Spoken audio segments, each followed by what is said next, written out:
for our presenters today. We have our online community. This camera right here in the middle, doctors, that camera right there. So when you're looking at that camera, you're looking right into the online community as well. Thank you all so much for being here. We're so very grateful. Many had to press your way and find detours. And hey, good to see you. Thank you for being here. Hey, welcome back home, Edwin. Blessings. Welcome home. And so for those who had to make detours and trees down and all of that, but we're so grateful. We had a great session earlier and looking forward to what you have to share. Did you all? Okay. And if you need to bring that closer, you will. I'm just buying some time until they get in here. Okay? You can keep the music playing a little bit, Lou. Jim, can you check the hallways and tell them, hey, you got 60 seconds. Come on in. Use your authoritative voice.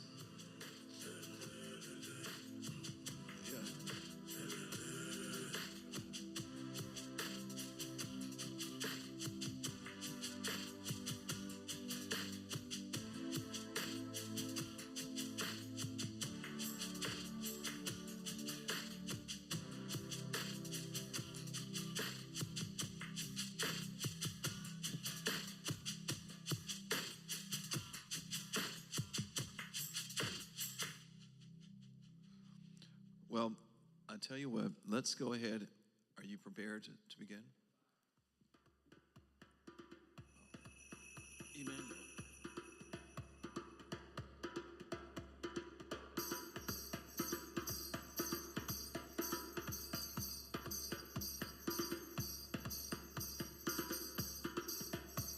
Are we live? Okay, so thank you all so much. We're excited about this next session. And as we begin, I'm going to have Reverend Dolores to come and do the introductions of these two extraordinary professionals who will be blessing us with information today. Reverend Dolores.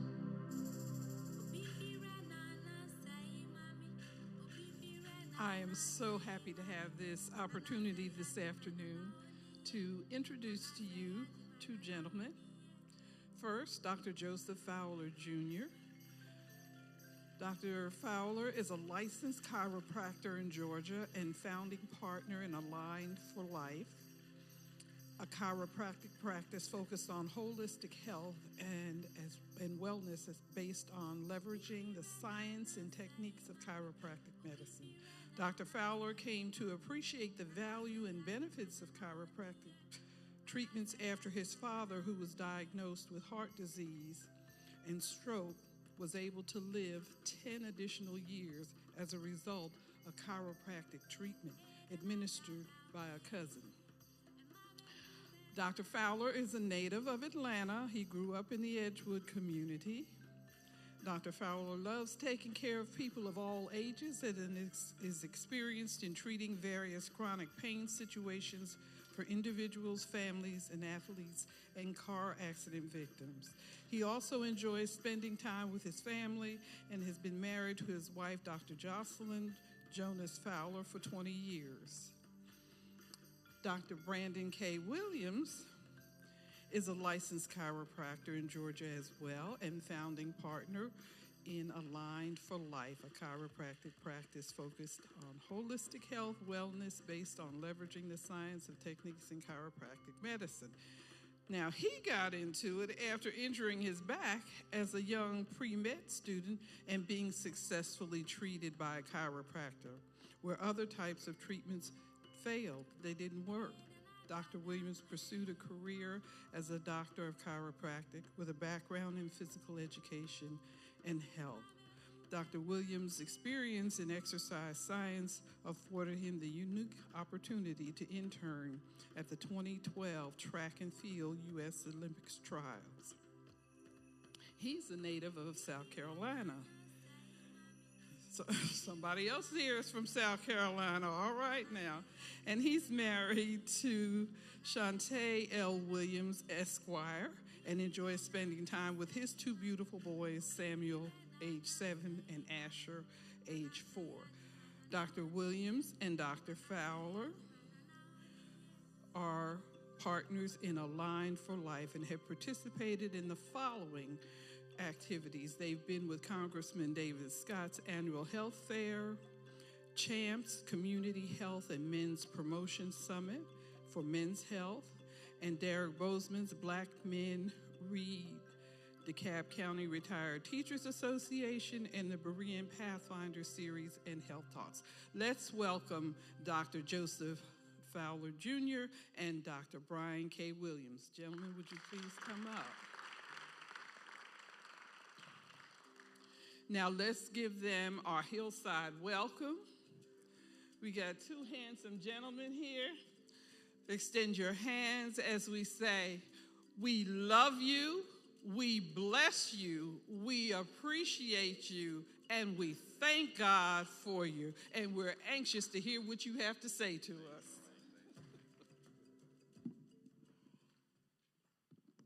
Well, good afternoon. Well, let's try that again. Let me pause so y'all get ready. Good afternoon. All right. So I'm Dr. Joseph Fowler Jr. And I'm Dr. Brandon K. Williams. Thank you for having us. Yes, thank you for having us. As was stated earlier, we are chiropractors. What we do, what we love to do is take care of people holistically, naturally. So as chiropractors, let's just get right into it. As chiropractors, we take care of the nervous system, especially the central nervous system, which consists of the brain and spinal cord. All your other systems, hormone, immune, respiratory, reproductive, musculoskeletal, urinary, it doesn't matter.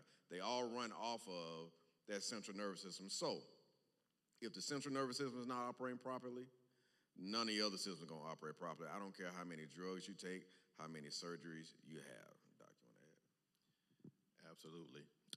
So as Dr. Fowler mentioned, true care and true healing starts with the central nervous system. So when we're conceived, the very first system to form is the nervous system, okay? So before you have a heartbeat, before you have any organs formed in your body, the very first system to form is the central nervous system. Just as it is the first system to form, it is the last system to die. So when your heart stops beating, your central nervous system is still functioning. That is how important God has made that system for our bodies. So because of that, if your central nervous system is not functioning properly, no other system in your body is going to be functioning properly. That's why as chiropractors, as holistic chiropractors, our main focus is the central nervous system. Our portal of entry into your central nervous system is the spine, okay? The spine is the extension of the central nervous system. So the brain, and then shooting off of the brain, you have the spinal cord.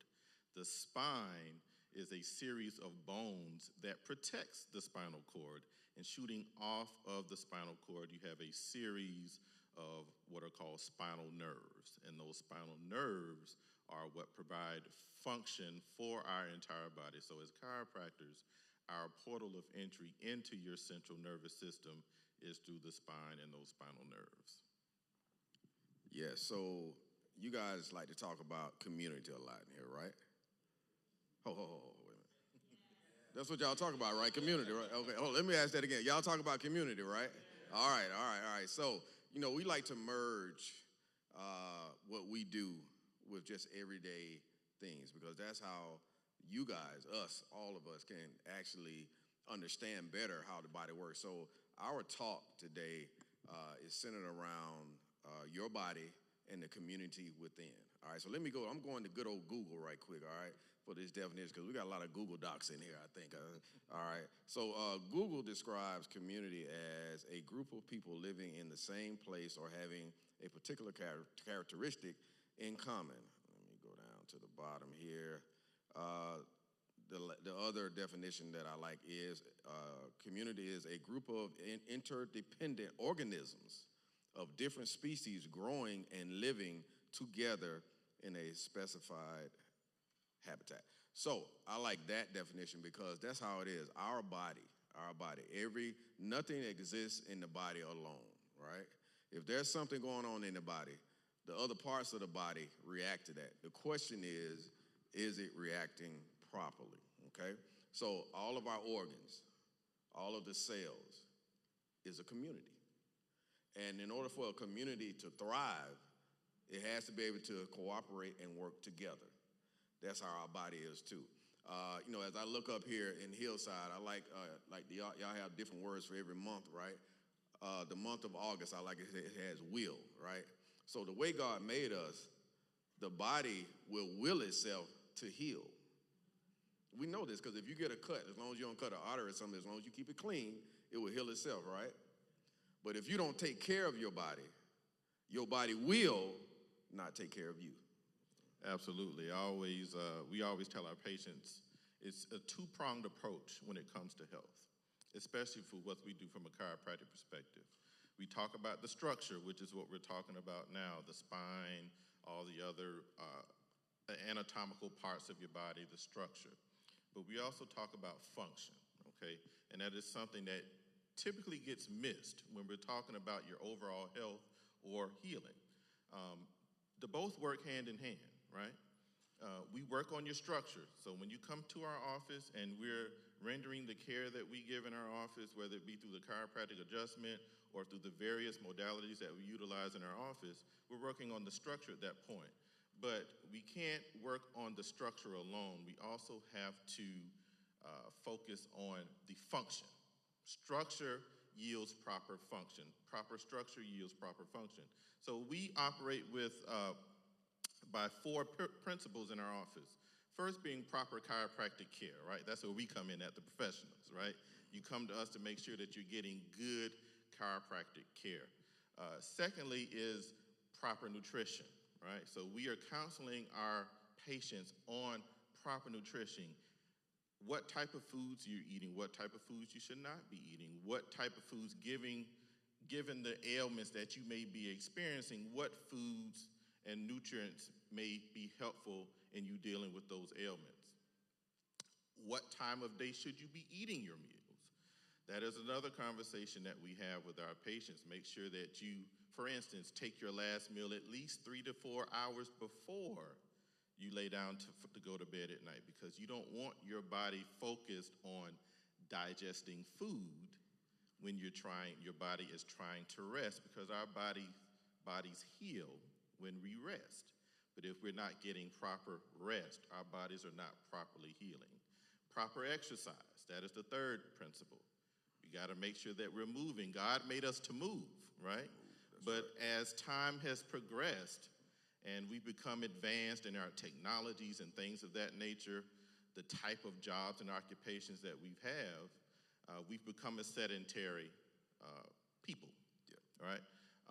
There's an article that came out a few years ago that said that sitting is the new smoking. And what that means is... Oh, say that again, Doc. Say that again. Let me say that again to make sure everybody heard me there. Sitting is the new smoking. Yeah. So what does that mean? Just because you don't smoke doesn't mean that you're healthy, right? So that means that we as a people, we have to get up and move. And no, that doesn't mean you got to walk a marathon every day. But that does mean that we got to get up and we got to be doing at least 30 to 45 minutes of consistent exercise, at least 3 to 4, even 5 days per week. What that does is it gets our blood flowing, it is exercising our muscles, it is getting your heart pumping, and that is what's bringing us life, right? Life is in the blood, healing is in the blood, and we got to make sure that that blood is flowing properly throughout our bodies. And the last principle, the fourth principle, is proper rest, right? And that is something that we as a society, we as a people, is something else that we struggle with. The average human being should be getting at least 6 to 8 hours of rest every night. So who in here is getting 6 to 8 hours every night? Uh-oh. All right, I see a lot of hands up, but I also see a lot of hands that aren't up. So you got to remember 6 to 8 hours of sleep every night, because, again, what did I say earlier? Our bodies heal when we rest. But guess what? If we don't rest or we don't rest adequately, our bodies are not able to heal, whether that be from a cut that Dr. Fowler mentioned earlier, from a cold or flu, or something else that may be more serious that's brewing in our bodies. That rest is allowing our body to heal so that it can defend itself from those pathologies and those pathogens. 6 to 8 hours of sleep every night. The best hours of sleep are between 10 p.m. and 2 a.m., all right? So I know a lot of us, we got some night owls out there. Yep. So you want to make sure that you are getting to bed by as close to 10 p.m. as possible. And I will allow Dr. Fowler to go into some of the stimulants that can prevent us from getting proper sleep at night and some of the things that we want to address there. Yes. So Doc mentioned the 4 principles. We also stand on 4 pillars, all right? The pillars are God, the creator, mind, body, and soul.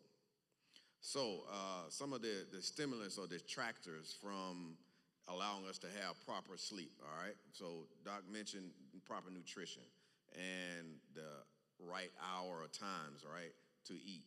And so what we should be doing is not eating any foods within 4 hours of us laying down to sleep, okay? So let's think about this. The intestines, right, the GI tract. The GI tract is a soft tissue. It's a muscle, right? No different from any other muscle in the body, all right? All right, so let's just say if Brother Bomar and Doc and I, we start working out. You work out, right? Yeah, okay. All right. Let's just say if we start curling, right? If we keep on curling, this bicep is going to get big, right? But if we keep curling, we don't get this bicep a chance to rest. I don't care how big it is, it's not going to be able to lift what we were just lifting. Our intestines is the same thing, all right? So one of the problems that we have is, and just in general in society, is we don't give our intestines time to rest, all right? One of the main functions of your GI tract is to squeeze, and I'm going to be very nice, but squeeze the fecal matter out of you, all right? So if you don't give your intestines time to rest, and that's what you eating at a certain time, then your intestine won't be able to squeeze the fecal matter out of you. So literally, there are a lot of people that's walking around here that's full of, and I'll let y'all figure that out. All right. So God has, and again, that's just one detractor. Again, just rest, like Doc said. Yeah, we sleep because we're tired. But God instituted sleep for healing. Doc and I, we are energy movers. Isn't that what y'all talk about around here, moving energy and stuff? Absolutely. Is that right? Okay, all right. So a lot of people that come to us, they have negative energy. When you're in pain or discomfort, that is negative energy, regardless of how you got it, whether it be an accident or that person you sleep next to, regardless of how you got it. That's negative energy. So one of the things we do by working with the central nervous system is to change the energy. Energy can neither be created nor destroyed, but simply transformed. And that's what we do. We transform the energy. So God has allowed us to be able to, our youngest patient to date, 2 days old. Oldest patient, 99. We take care of a myriad of different ailments. So, of course, a lot of people come to us because of accidents. In Atlanta, we have a lot of accidents, personal injury, auto accidents, slip and falls, all that. But we have people that come to us with sinus issues because you can get your sinuses adjusted, and it allows that mucus to flow into the lymphatic system. I see somebody that say, me. And it allows that mucus to flow into the lymphatic system like it's supposed to, and you don't have the running nose, water eyes, and all that. We have people that come to us, for example, females with libido and fertility issues. Males, erectile dysfunction, because everything starts and ends with that central nervous system. And so the central nervous system being interfered with can also cause the lack of sleep or the ability to not be able to go to sleep. Now, other detractors are, Doc mentioned technology, right? So, technology, we say this, we call this a smartphone, right? But we've heard the phrase that smartphones will make you dumb. And I don't mean that in a negative way, but I just think about when my mom and dad growing up, I knew their number, I knew the address, I knew aunt and uncle's numbers, and they're still here. But every number that I've had since I've gotten this phone, it ain't here, it's here. So, so this not only makes us dumb, as they say, but it makes us lazy. Technology, for as good as it is, can make us lazy. Now, let's go back to the phone. A lot of people have these phones next to their bed at night. Uh-oh. Some say, people ouch. even have them in their hands when they're in the bed at night. Right. I'm talking about knocked out, just like. So, what we're dealing with is electromagnetic waves. When we deal with it, not only the phones, those signs, exit signs, they have electromagnetic waves, the microwave, all that stuff, right? Most of us, when we're sleeping on our beds, they have springs in it, right? Those coils are act as antennas or magnifiers. So even though you have this up against your body in your pocket all day long, and let's just say you keep it in your left pocket all day and it only affects the left side.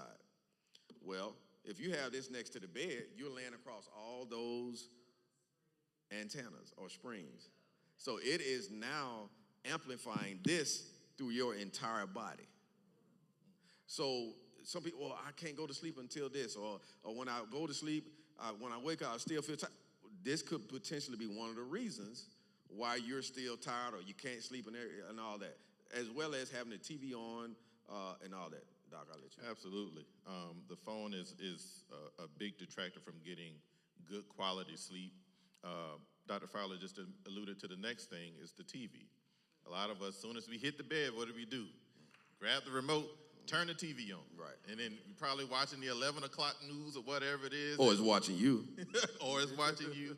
And, as they say in the news, whatever bleeds leads. So you're hearing about the latest robbery or the latest murder, and that is the last thing in your mind when you're trying to lay down and get a proper rest, right? So even though your eyes may be closed, your brain is still going. And if your brain is still going, the rest of your body is still going.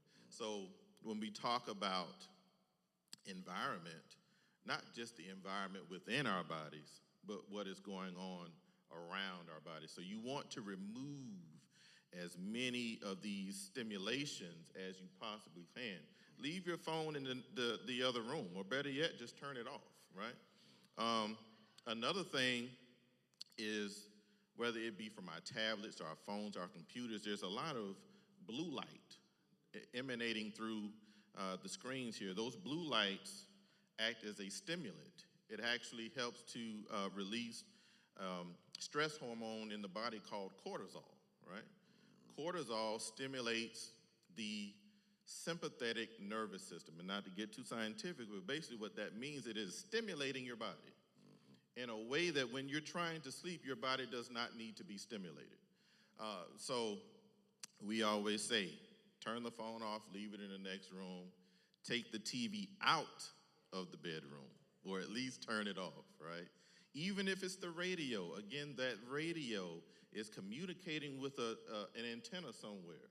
So you want to take the radio out of the room as well. Anything that is going to prevent you from getting a good quality sleep, because the purpose is to what? Rest.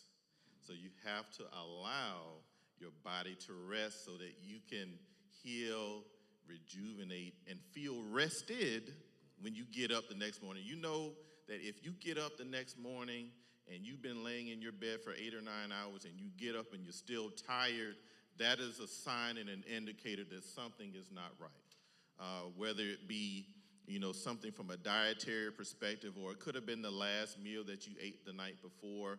If you've eaten a lot of sugar or caffeine or rich foods the night before, then you're probably going to wake up groggy because your body has been fighting and working to digest and break down those foods all night long. If you've been on the TV or on the cell phone and you wake up and you're tired, again, just kind of listen to your body. Your body will tell you what it needs. So, absolutely. Yeah. So, like Doc said, the body will tell you what it needs. Oftentimes, because we're not in tune with the body, we don't oftentimes hear when it's trying to tell us what it needs. So think about the car and that check engine light come on, or the O2 sensor light come on, right? That car's trying to tell you, hey, you need to take me to the shop or to get something done, or I will put you on the side of the road. Well, our bodies are like that too. If you wake up and you say, I'm tired, or if there's some kind of pain going on and you're ignoring it or don't realize it, right? Well, eventually, if it is not taken care of, because that is considered a dis-ease. Dis-ease. But if you allow a dis-ease to go on too long, it will turn into a disease. All right? And what do diseases like? For example, arthritis. Arthritis loves joints, and we've talked about this. Arthritis loves joints that don't move. Let me say that again. Arthur. So some of y'all have let Arthur, he knocked on the door, and y'all let Arthur in. Well, one reason why he came in, because you didn't move. So move.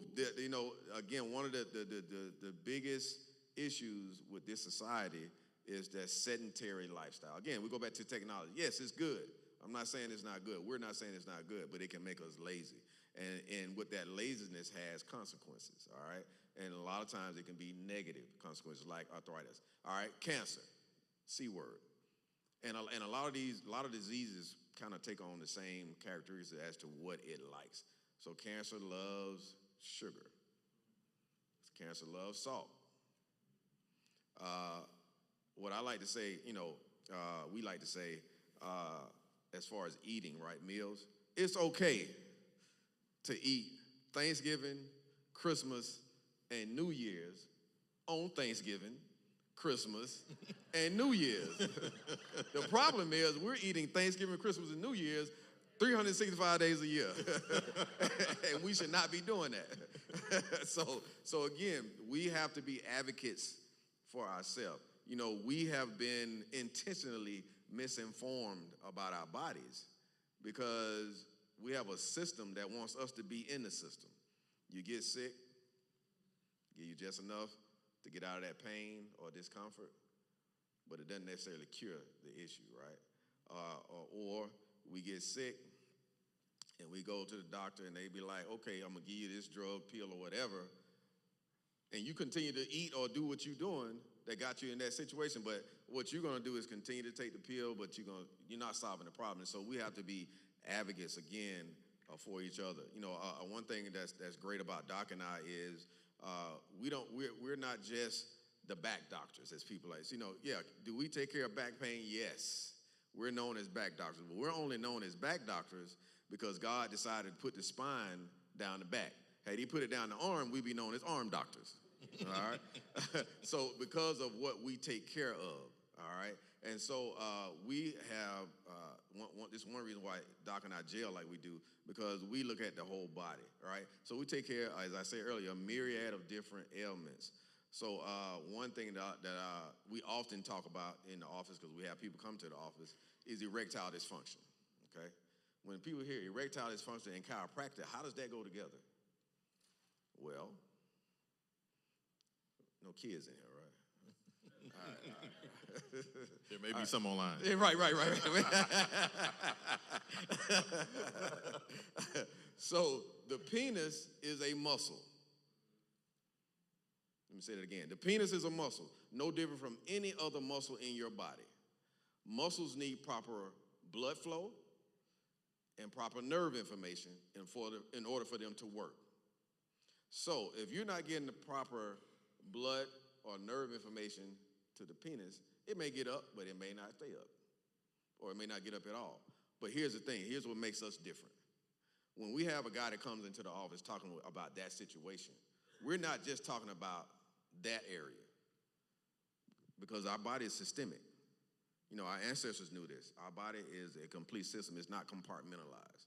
So if there's not getting enough blood, if you're not getting enough blood or nerve supply to that area, where else perhaps are you not getting enough blood our nerve supply, the heart, the liver, all that. So again, that's what makes us the doctors, one of the things that makes us the doctors that we are. Absolutely. And I just want to go back to one thing that you mentioned, environment. When we talk about, you mentioned the C word, and that is something that we as a community have been plagued with for generations and generations, and we're noticing that those numbers are climbing, and in some cases exponentially.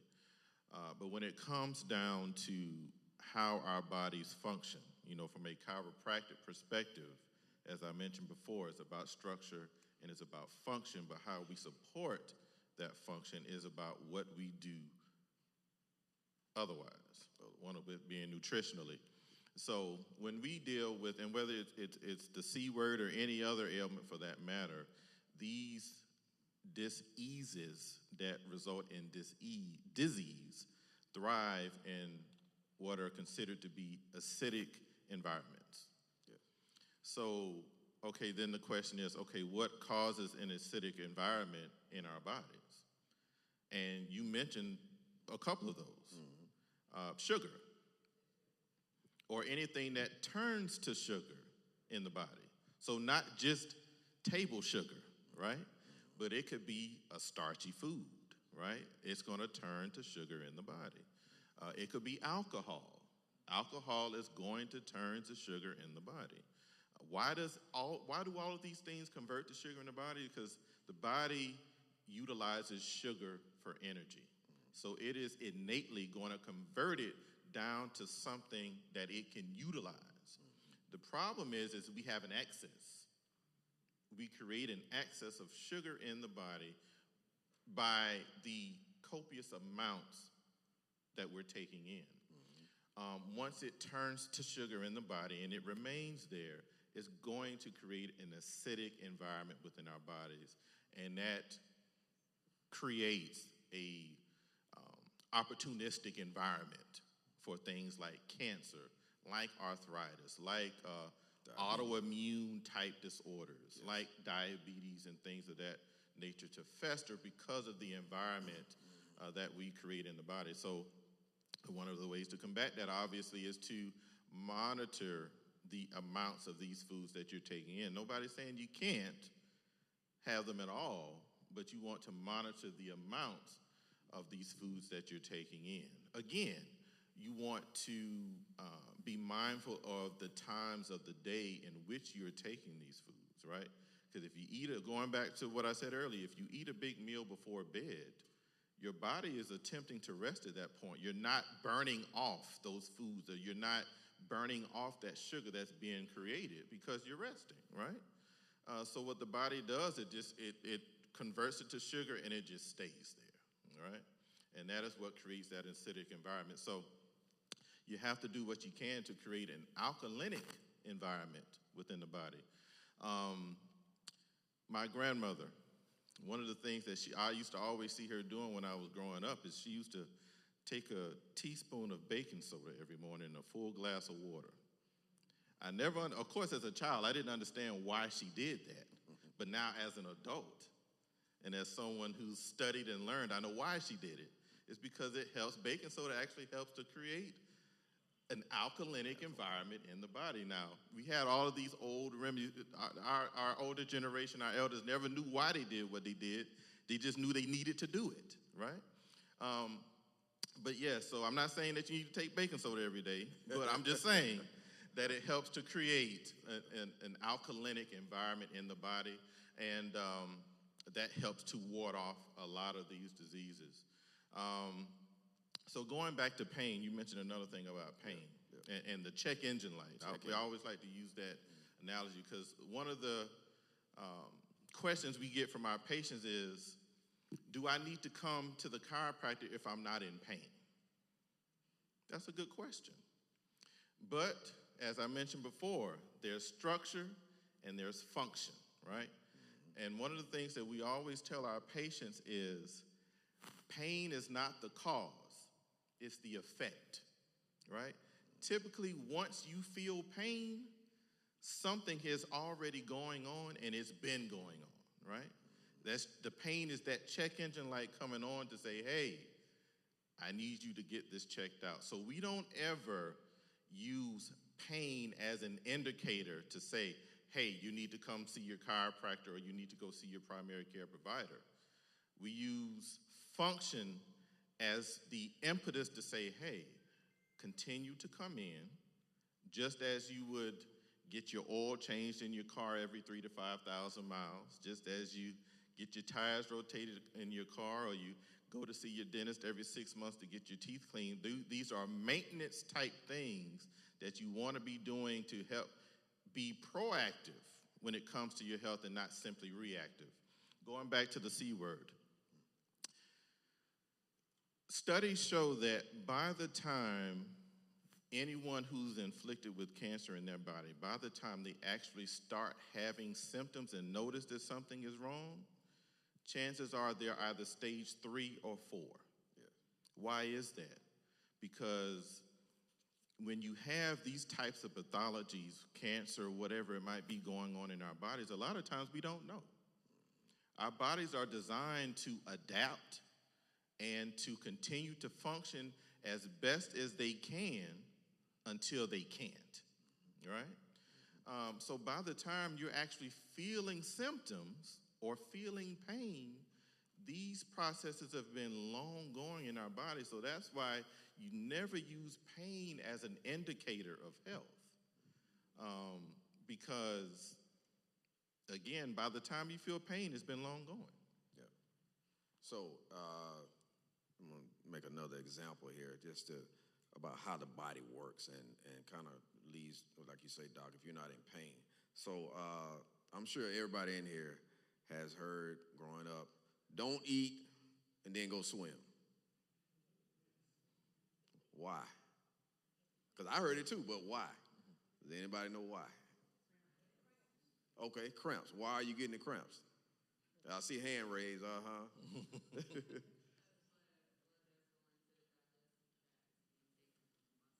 Boy, I tell you, hold up, we need another seat up here. I tell you, 'cause that was spot on. That was spot on. That was spot on. So yes. Okay. So the question was, have you heard? I'm sure you have. Don't go swimming right after you eat.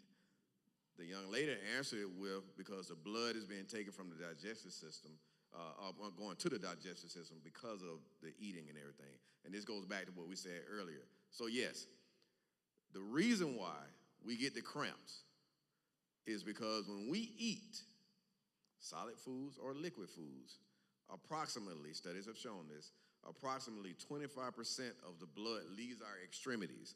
So the arms, the legs, and even the head. That's why some of y'all get the itis after you eat. All right, that's a whole nother.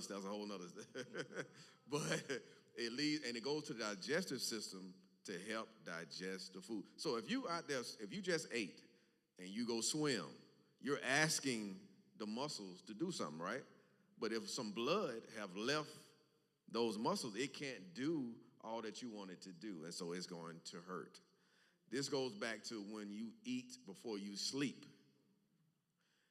Blood, remember what I said, blood leaves the extremities.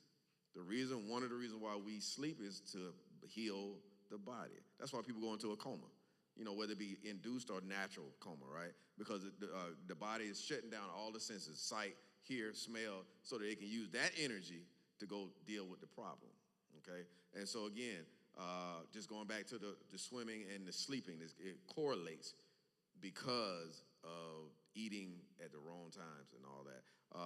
Again, we love what we do.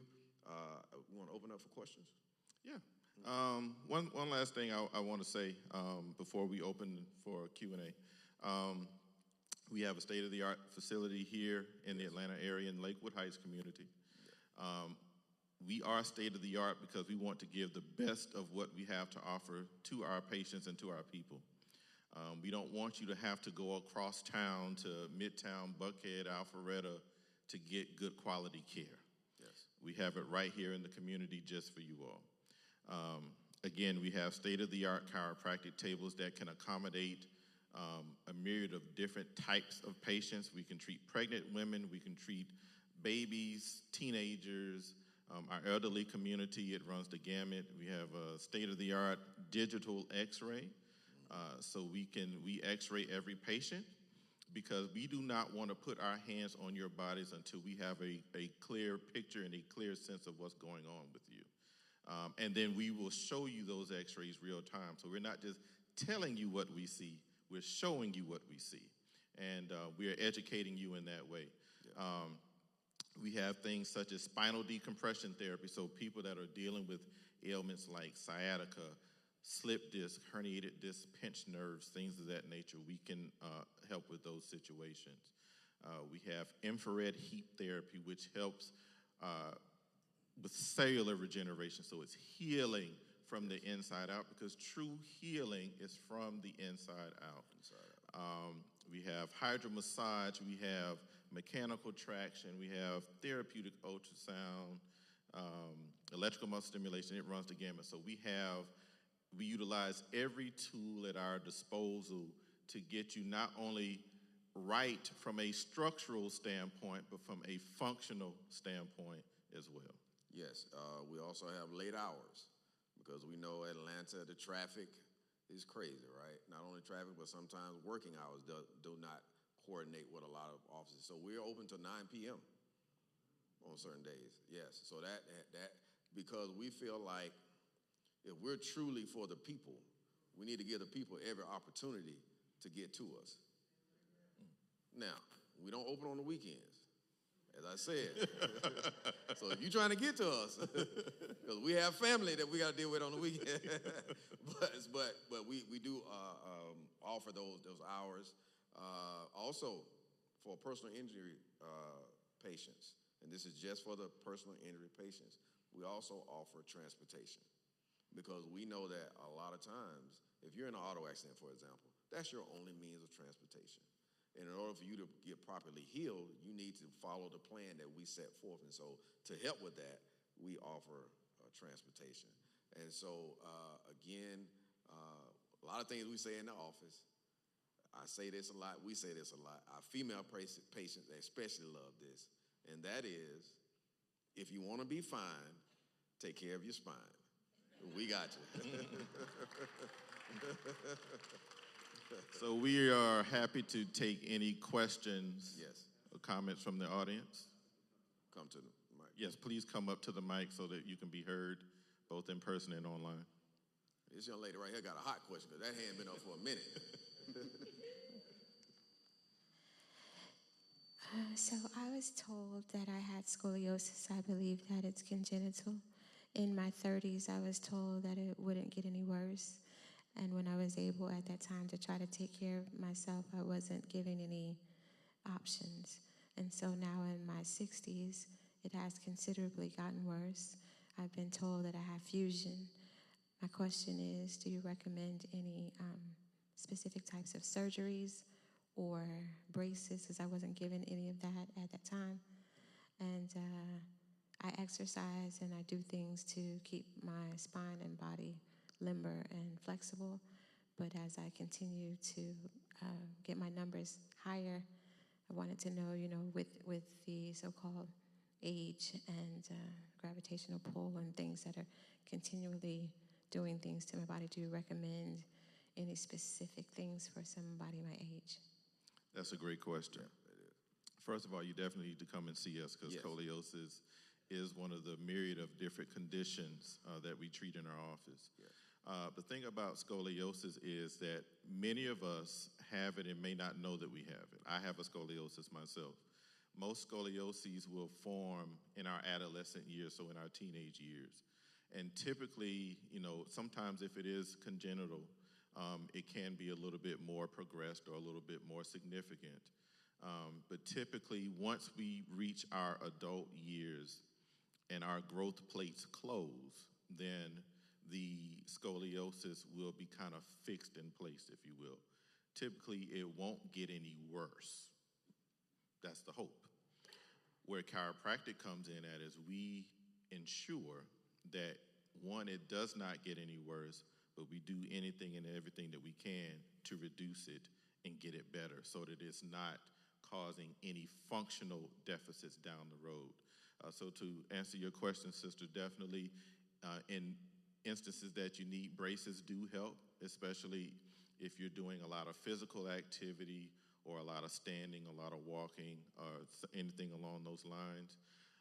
You don't want to rely solely on the bracing, because one of the downfalls of bracing too much is that it does not allow the muscles to activate and expand or contract and relax like they should.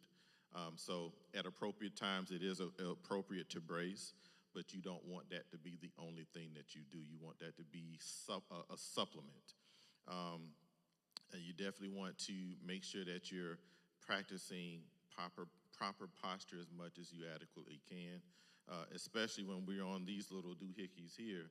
We have a tendency to look down, right? That is wreaking havoc on our spines. It's wreaking havoc on our neck and our upper backs and even our low back. So whether you're reading, you're on the phone, or whatever it might be, try to keep everything eye level so that you're keeping your spine in a neutral position. When you're sleeping at night, the best position to sleep in, the position that our spines and our bodies love, is for us to be on our backs. We are designed to sleep on our backs. I had a dog of 12 years. My dog naturally slept on his back because he just knew that was the best position to sleep in. He's on his back, all four paws up in the air. But that puts our spine in a neutral position. You sure that wasn't because he wants you to scratch him or something?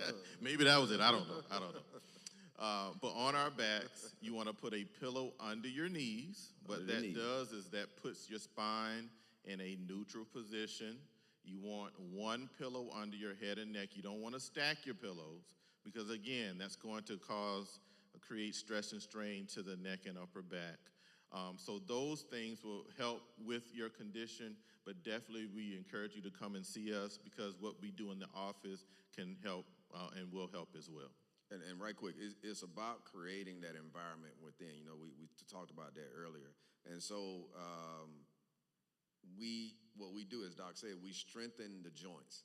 So even though there's scoliosis there in this case, what we do helps to strengthen the joints. Your spine is a series of joints. Your body is a series of joints. If those joints are not properly aligned, you will not work properly. So on average, it is said that we become skeletally mature at or around the age of 25. For some of us, and when I say skeletally mature, that means we're growing up, right? Some of us, we stop before 25. Some of us is after 25. Now, after that happens, as Doc mentioned about the growth plates, then we start growing vertically and start growing horizontally. I'm gonna leave that alone. All right. So we can help you, sister. We can help you. I don't have a phone by my bed because I have an old school clock radio I wake up to. So you mentioned the radios were bad. So the question is about corded versus not corded, and is it at least okay to have a corded clock radio in the bedroom, or what would you suggest? You're saying wireless versus non-wireless? Yeah. So it still all has the same premise, because even that cord radio has an antenna that is bringing in information. Even if you don't see the antenna, it may be internally. It has an antenna that's bringing in the information, the electromagnetic waves, when I say information. And so again, you're still laying across those coils that can amplify that. So if at all possible, I know you might want to just roll over and hit that snooze. Roll over and hit that snooze. But maybe put it across the room, and then maybe you'll only hit that snooze one time. Because once you get up, you might just stay up. So yeah. Yes, sir. Yes, sir. A little tall, I need to pick it up. First of all, I want to say thank God for you and what you do, both of you guys, right? And so I know unfortunately, in the African-American community, there's been a lot of myths about the back crackers. Y'all the stories, right? And so things. But tell us a little bit about the history of how this has been accepted in the medical field, because I know it's a time that it wasn't, right? I remember a time where I would want to get leave from work, and my chiropractor, I couldn't get a no from him, right, to leave. But now I understand. But there's a history behind what you all do and the science behind it. And there's a lot of myths in our communities that need to be dispelled. Absolutely. That's a good question, Doc. I'll let you kind of, because you explained it so well. Okay. So, just like most things in this society and in this world, the modern version of chiropractic, and I said modern version because our ancestors did this centuries ago. Think about it. Centuries ago, our ancestors, they didn't have synthetic drugs. They didn't have all these unnecessary surgeries. They did surgery, but they didn't have all these unnecessary. So how did they heal themselves, all right? This is one of the ways they heal themselves. So let's go back to what I said earlier. The modern day profession was literally found on the back of a black man. His name was Harvey Lillard, okay? So we're talking 1895, all right? Harvey Lillard was an industrious gentleman. He had his own janitorial service. And he was working for the founder, modern day founder, Palmer, of this profession. Apparently, Palmer owned the building that Lillard was working in. And so you know how it is, guys. We get together, we get to talking, get to laughing, this, that, and the other.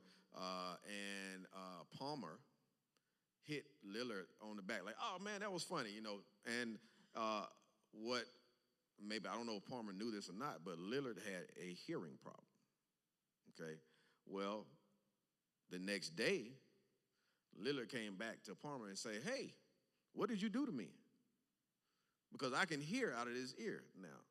And so what happened was, so let me say this, all the nerves in the arms and hand come from the neck. All the nerves in the legs and feet come from the low back. So what had happened was, that was the first adjustment in the neck that cleared his hearing. So that's the story. I'll let you go into the science, Doc. Absolutely. So there's a saying that there is no money in the cure, all right? And that is a powerful statement. And for many, many years, as modern chiropractic, as Dr. Fowler mentioned, began to develop and evolve, it was being realized that chiropractors, when they were practicing properly, were achieving groundbreaking transformational change in their patients and in society. So much to the point that there was a groundbreaking, and some of you in this room may know about it, there was a groundbreaking court case back in the 80s that was trying to outlaw chiropractic. Not for what chiropractic wasn't doing, but because of what it was doing. Right? It was healing people. It was getting people better. And there were actually doctors that were locked up. There were chiropractors locked up for practicing chiropractic. Well, luckily, chiropractic won their case, right? And we're still here today. But to answer your question, sir, because of what chiropractic does and what it can do, there has been some pushback in other parts of other medical professions and things of the like, because, again, there's no money in the cure, right? And we're able successfully, through God, able to address a lot of ailments that we deal with on a day-to-day basis without the use of drugs, surgery, or chemoradiation. And it's because we're not interventionalists, right? We don't look at the body compartmentally, as Dr. Fowler said. We look at you as the whole holistic being that you are, and we are merely vessels. This is about ensuring that your body is functioning properly. The only thing we do is we go in and we address those areas that we see through our examination, through our consultation, and through our x-ray, and through all of that, what areas are dysfunctional, and we go in to make sure that those areas are functioning better, and your body and God does the rest. We sit back, and we let the body do the rest. I use myself as a prime example. As was told earlier, I had an injury in my back in college that debilitated me for over 6 months. Conventional medicine did nothing for me. I was even told that I needed surgery. That was 20 years ago. I haven't had a surgery yet, okay? But what I did do is I did go to a chiropractor. I got adjusted for the first time, and it literally changed my life. Not only did it relieve my back pain, but I also suffered from acid reflux at the time. I was taking medication daily. I noticed my acid reflux went away. And I was flabbergasted because, for one, I was in college. I hadn't been taking my medication because I couldn't afford it. So I had stopped taking my medication, and I noticed it went away. So when I went back to my chiropractor and I asked him about it, he broke it all down for me. And it's about the central nervous system. And he's adjusting a portion of my back that has spinal nerves that travel to my digestive system, regulating the amount of acid in my digestive tract. I haven't needed acid reflux medication in 20 years, right? So again, it's about what we do, right? And there are forces out there that see what we do. But again, it's not us, it's all God. God made us as self-healing and self-regulating individuals. Got to create that environment. As long as you have the environment within, your body will do what it needs to do on its own. And one last thing I want to say. What a lot of people don't realize is our educational track mirrors MDs for the first 2 years. We take the same sciences, science classes, all that. What we don't take, though, is a lot of pharmaceutical classes because that's not in our philosophy, and we're not taught how to do surgery, again, because that's not in our philosophy. But we do take toxicology classes because a lot of people, when they come to us, patients, they have a brown bag full of drugs, right? And we have to know how those drugs correlate with our adjustments. And so, again, a lot of people, as the brother said, they say we're backcrackers. I had a relative to say, when they found out I was going to school to be a chiropractor, all right, you know they're called quacks. I said, well, I started sounding like a duck, and I'm gonna quack on then, and because I believed, I knew what God had put in me. I knew what God had put in me. Yeah. Yes, ma'am. Greetings. Thank you so much. Last week I was working a convention of hand surgeons from all over the world. I was running mics, wireless mics, and I was trapped in the back room, not trapped, but I was in the back room for a solid week preparing speakers of surgeons while I'm listening on the headset to the graphicness that the graphics team was watching for the surgeons. The long story short is out in the convention hall, there were many presenters talking about ultrasound treatments. You didn't hear much about it in the general session, but they were all over the rest of the hall. And my question is, how does the ultrasound, we work with our hands and technical theater, how does the ultrasound liberate the nerves between here and here? So that's a good question. So when we hear ultrasound, we always think of the little picture with the babies, right? But ultrasound is so much more. So just as you can utilize ultrasound to create a Doppler image, which is what is created with the babies, you can also use ultrasound therapeutically. So it creates sound waves that are penetrating down to the deep tissue layers of our structure. So now we're talking cellular, muscle, tendon, ligament, cartilage, nerve. So when you mention the nerve, what that ultrasound is doing, it is penetrating down to that neurological level in order to alleviate inflammation off of the nerve, right? Our nerves get aggravated when they become inflamed, right? So what the ultrasound is doing, it is helping to alleviate that inflammation. If there's any scar tissue that may be in the area that is causing or contributing to that issue, it's addressing and breaking down that scar tissue as well. But also, so that's the functional part. Structurally, you want to make sure that the surrounding anatomical structures are in proper alignment. So you mentioned your wrist. You've got several carpal bones in your wrist. You want to make sure that those carpal bones are in proper alignment. So when we're adjusting the extremity, we're not just looking at the wrist, because we have a system and a chain of bones and joints that come all the way down that extremity. So we're looking at the shoulder, we're looking at the elbow, we're looking at the wrist, and even the bones of the hands and fingers, because all of those are working together. So we could definitely help in that endeavor in whatever issues you have there. But yes, ultrasound, to answer your question, helps with cellular regeneration from the deep tissue level. So I just want to add one thing to that too. You mentioned inflammation. And we talked about dis-ease and disease earlier, right? Well, inflammation, if you look up the characteristics or symptoms of 99% of the ailments that humans come upon, inflammation is in there. So we not only use the ultrasound for what Doc was just talking about, sister, but for example, 70 to 80% of your immune system lies in your digestive tract. So if you're inflamed, I said earlier you might be literally full of, but if you are inflamed, your digestive system and your immune system especially will not be able to fight off diseases or inflammations, or not inflammation, but diseases and other ailments that can come upon you. So we also use that ultrasound to help decrease the inflammation within the GI tract as well. First, I want to thank the Hillside community for this informative. I'm traveling from California. It's my second year coming. And my mom dealt with vertigo, and I had to stop flying because I work in the tech industry. I fly around the country. I had to stop flying for something similar.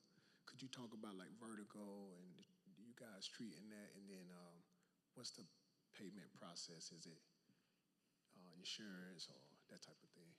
Absolutely. Yeah. Well, so you're talking vertigo. So there are different kinds of vertigo, right? So can you, yes, and my wife, she's dealt with this before too. She's waving at me in the audience. All right. So, but, so you can have one vertigo where you're spinning, but you can also have another type of vertigo where the room is spinning. All right. And so we always like to ask, or can you distinguish between the two? A lot of times people can't distinguish, right? But it all goes back to the central nervous system, okay? And then when you're talking about, and so there, and see now we can go into scientifically and all that a little bit too. Vertigo can be caused by just simply breathing wrong, right? Well, the diaphragm, okay?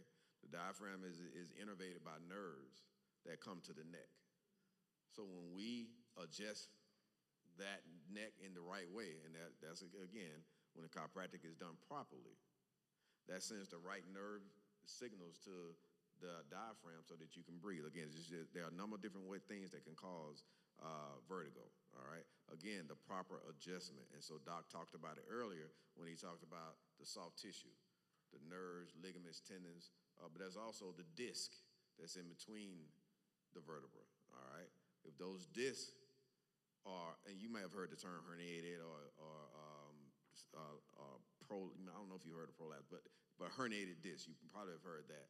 If that disc is hitting on a nerve or sitting on a nerve, it can, depending on how you move, cause vertigo type symptoms. And so yes, we can and we do help with that. You want to explain? Yes, we have a lot of different patients that come to us with vertigo or vertigo-related symptoms. So as Dr. Fowler mentioned, of course, we're looking at the spine, the neck, but we're also looking at the vestibular system within the central nervous system. You may have fluid in your ears that's throwing your equilibrium off or your balance.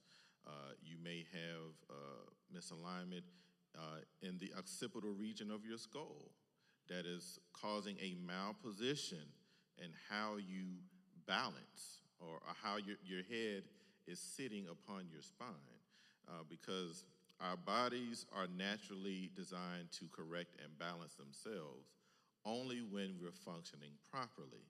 But if you have a malposition in a bone in the upper part of your neck or in the lower part of your skull, and your body is not able to correct or counterbalance itself, that alone can cause vertigo. So in many cases, an adjustment alone will help to correct that. So definitely chiropractic will help in what your mom is going through there.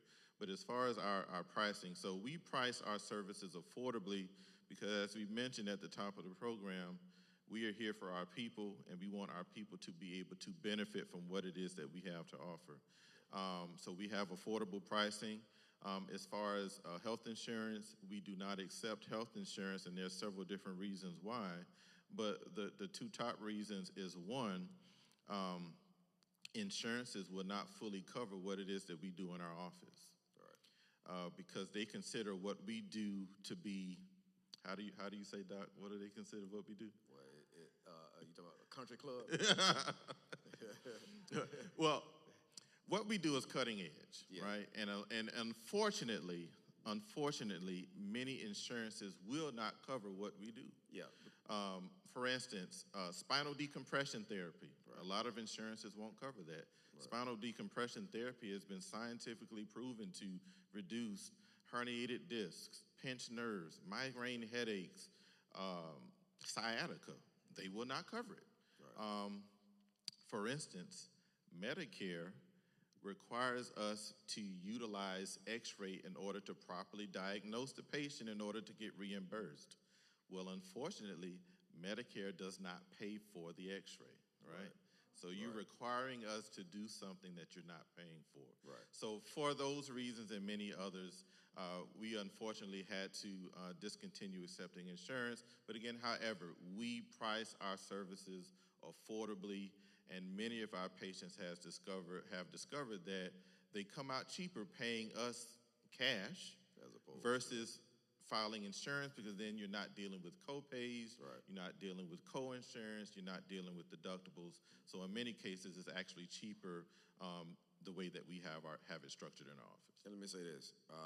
What a lot of people don't realize is that policy that you have, that is a contract between you, the policyholder, and the insurance company. That is not a contract between the insurance company and the provider. So you find a lot of doctors, not just chiropractors, but even MDs stepping away from insurance because of those type games that they like to play. They will pay for something 1 year and then come back another year and audit it and want to take it all back. And you don't know that. All you know is I paid my $20 and so, no, we got to eat too. Yes, ma'am. I think you probably answered the question, but I'm under the VA care, and I noticed they are being more open to different healing modalities.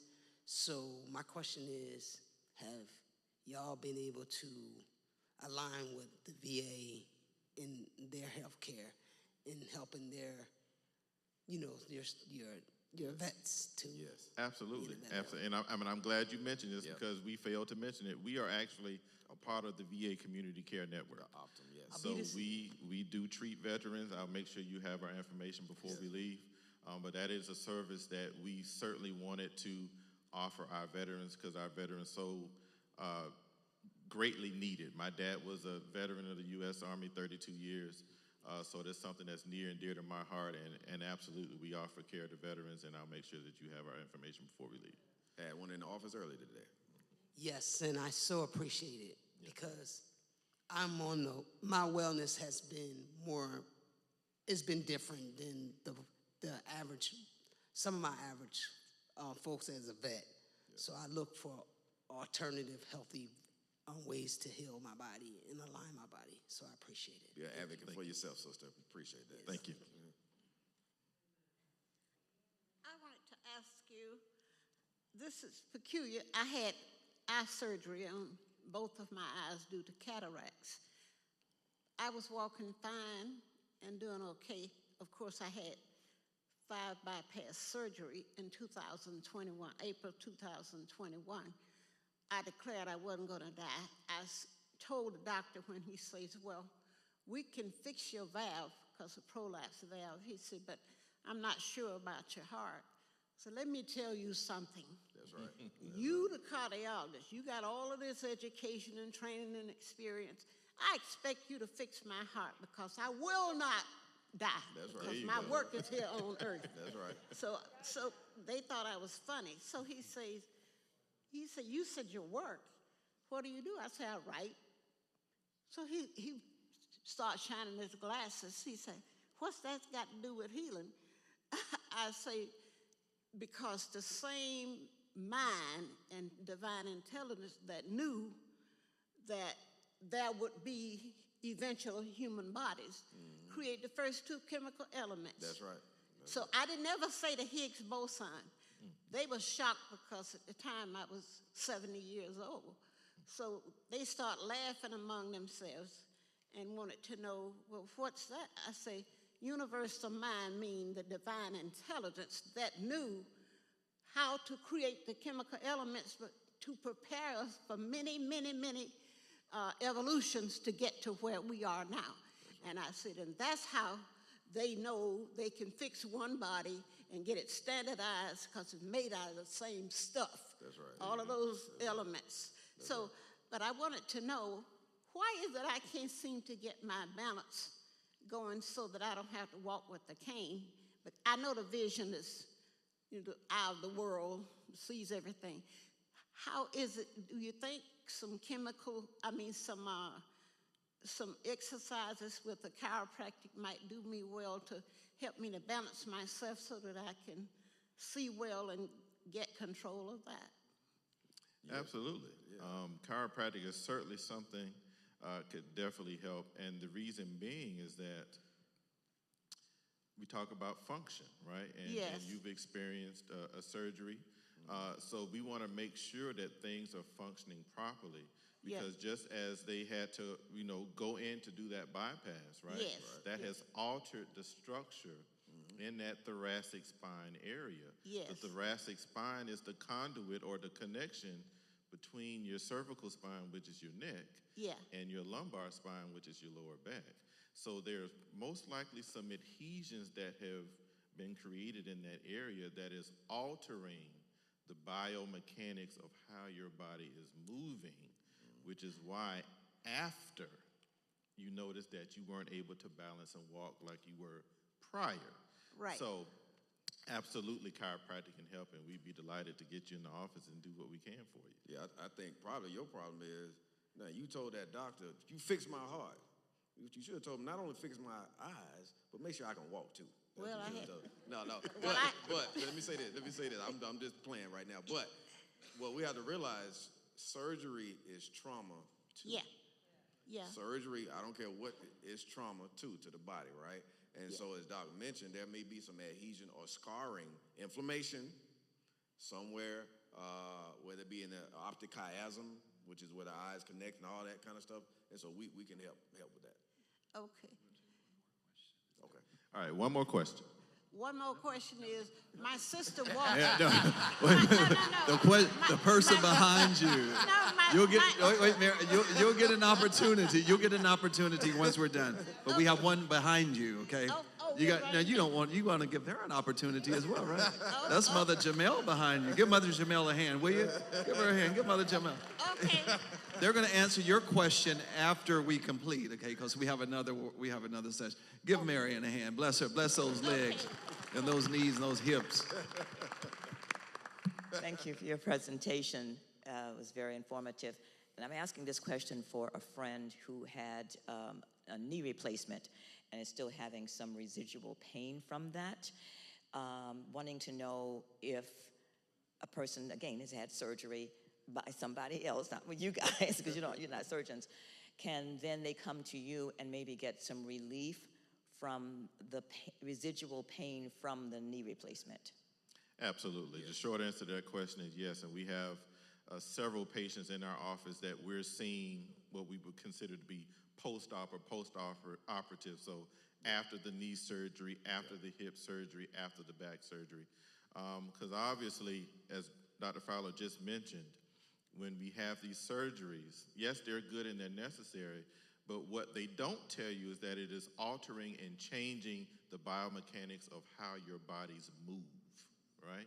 So a lot of times we have patients, and we see this every day in our office, where patients are dealing with pain and dysfunction secondary to the actual surgery. Definitely we can help your friend. and deal with any scarring that may be as a result of the surgery, but more importantly, make sure that the other parts of the body, neck, mid-back, low back, hips, knee, the other knee, feet and ankle are functioning properly. Yes. Yeah. So again, thank you guys. Thank you. We really enjoyed Brother it. Thank you for Bomar. having And us. see, this, we say brother because of our other connection. This is our fraternity brother. And so I want to say one last thing. We say a lot of things. One last thing I want to say is auto accident, wellness care, slip and fall. We take care of it all. Let's give these two a big hand, will you? Listen, that was a lot of great information. So just a couple of things. Yes, Dr. Fowler, Dr. Brandon, bless you. I don't get to see them as often as I need to, but I've been seeing y'all for about maybe 2 years, almost 2 years now. And so this is what we're working on. Y'all want to know, would you like to know what we're working on? Why don't you ask me, Jack, what are we working on? We are working on, listen, y'all listening online? You know, we are working on our own wellness center, right? Wait. Right? We got wellness practitioners. Raise your hand, practitioners. We got our counseling center. We're working on the wellness center. We're working on getting these two to come here and extend their practice right here on the Hillside campus. How about that? Yeah. Don't y'all agree? Would y'all like that? Yeah. Why don't you show them a little bit more? Say, come on. We actually, we have just a gift, and one of these got something in there. You want to I started getting chiropractic care many years ago. I think I was in around 94. I used to have severe headaches. I mean, I could not sleep longer than 2 hours. I had to sleep sitting up for probably a few years, and I saw this leaflet. If you have headaches, migraines, can't sleep, all of these things, come and visit. It was from a chiropractic office. And I went, and at first the doctors thought that I had a brain tumor. And they did all of these tests and everything and gave me this medication. And I refused to take it. And when I saw that leaflet, I knew that that was my answer. And when I went and started receiving chiropractic care, it changed everything. And so I'm a big believer in what you do, and I give thanks. I thought that maybe I was going to do it too, but I'm all right with having two friends who's doing it. But give them another big hand. Thank you so very much. Listen, are you all available for any questions that they might have? Now listen, this is what we're going to do. Those of you who have questions, come right here. We're going to talk to Dr. Brandon, Dr. Fowler here. Those of you who need a stretch and run to the restroom, go right away, because Dr. Ona Brown is here, and she's going to begin. We're going to begin at 3:45. You got it? What time? 3. You know we start on time. All right. Go. Come on. You come on down. They're going to come and ask. Can you give them a little music? Give them a little run to the restroom and come right back music, Lou. And then give them come and talk to the doctors right away. Now, don't you let Marion hem you up.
All right, we got 4 minutes. 4 minutes. Deacon 8, Pilot, Hillside Air, go start ushering people. Everybody, this is the Hillside Pilot right here. Can you give the pilot a big hand? So y'all didn't give him a big hand. See, next conference we're going to be flying our people in on the Hillside Air. Got it? Can everybody say Hillside Air? Hillside Air. Air. Hillside Air, for short for airline.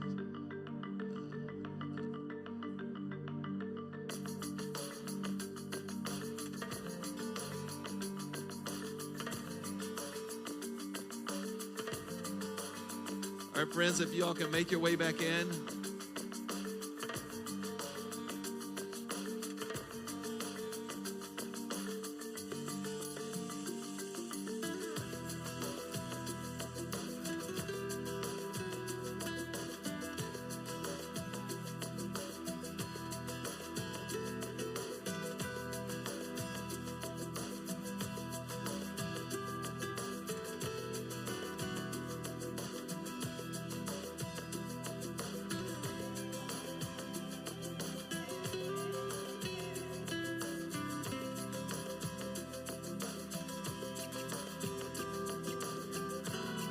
All right, we have 2 minutes. 2 minutes.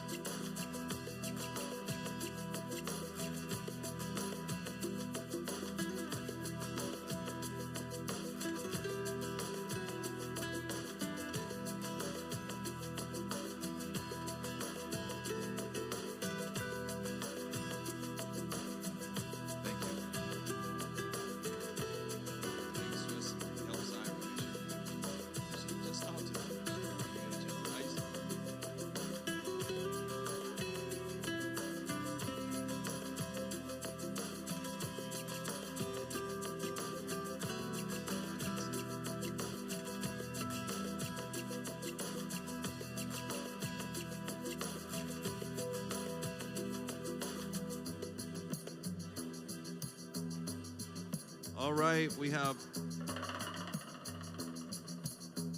Deacon Gail. Will you bring everybody on in? Usher them in. Just tell them to get out of the hall. Come on in.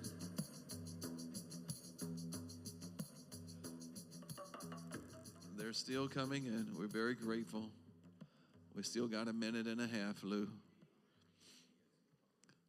Got a minute and a half. Oh, if you need to move that out of the view, feel free. I don't know where you want to put it.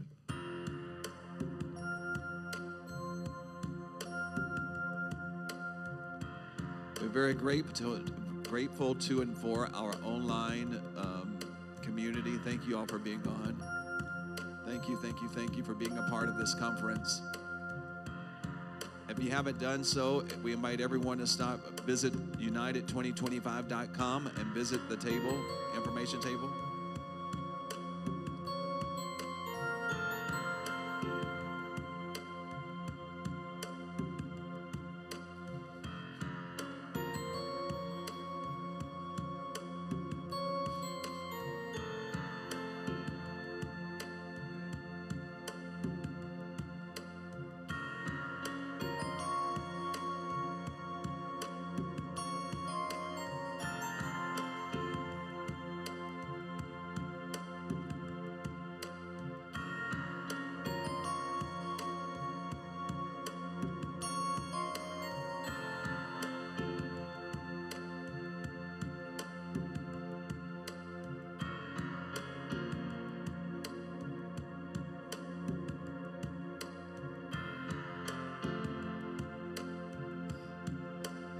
Okay, can we all stand up for just a second as you're able? Stand as you're able. And we're going to do, to stir up the energy a little bit, how about you stretch as high as you can? Get up on your tiptoes as you're able. Come on. Stretch up. Bring it down to stretch wide. Oh, does that feel good? Now, why don't you turn around to the person in front of you? You just tap, maybe do a slight shoulder massage or tap on the person Come on. Our tap. I'll count down from 5, then you're going to switch. 1, 5, 4. Oh, you already switched. Go ahead and switch. Okay. Doesn't that feel good? All right, so turn around and say thank you. Thank you. Tell them thank you. All right, as you take your seat. Thank you, Lou. We're so excited to have our next presenter. I'm going to invite Reverend Dr. Nicole Charles to come and do the introduction. Hello, Hillside again, those in person and those away at home visiting us.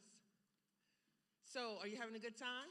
Yes. I know, it's juicy, ain't it? Can you hear me now? Okay. So, when I was asked to introduce this wonderful person who works with luminaries, though she is one herself, I was very impressed, beyond impressed. So, though most of you already know the bio, I want to kind of give a summation of it again. This incredible woman is internationally known. She serves the world, not just being in service, but serving the world to be their greater selves. With pieces of work of how to fall in love with your life, discovering the greatest you ever, answer the call, and when seasons change, and we know many of them change. She reminds people from an international level, from small groups, the personal, to the larger. She has worked with corporations, not just those that we might have heard of, but those that also shake the world. From, from organizations such as American Airlines, British Petroleum, the Federal Reserve Bank. She's even in the wallet of all of us. Miami-Dade Airport and Deloitte, just to name a few. She's so bad that she has her own day that is recognized in Buffalo, New York, and New Orleans, where she has a dedicated day in her name. What does greatness look like? She was born into it. For those of you who might kind of look at her and say she looks a little familiar, her eyes sparkle and her high cheekbones are that of her daddy. She is Les Brown's daughter. And so when you're born into greatness, the only thing you can do is tell others, here is what it can look like. And she gives us maps. Let's get ready for this woman who not only is shaping the world, but she has received so many awards, and that is one of an honorary doctorate, PhD in economic development, and she's also been honored by the Obama administration with the Presidential Award. I would like to introduce you to an incredible, incredible woman, Dr. Ona Brown.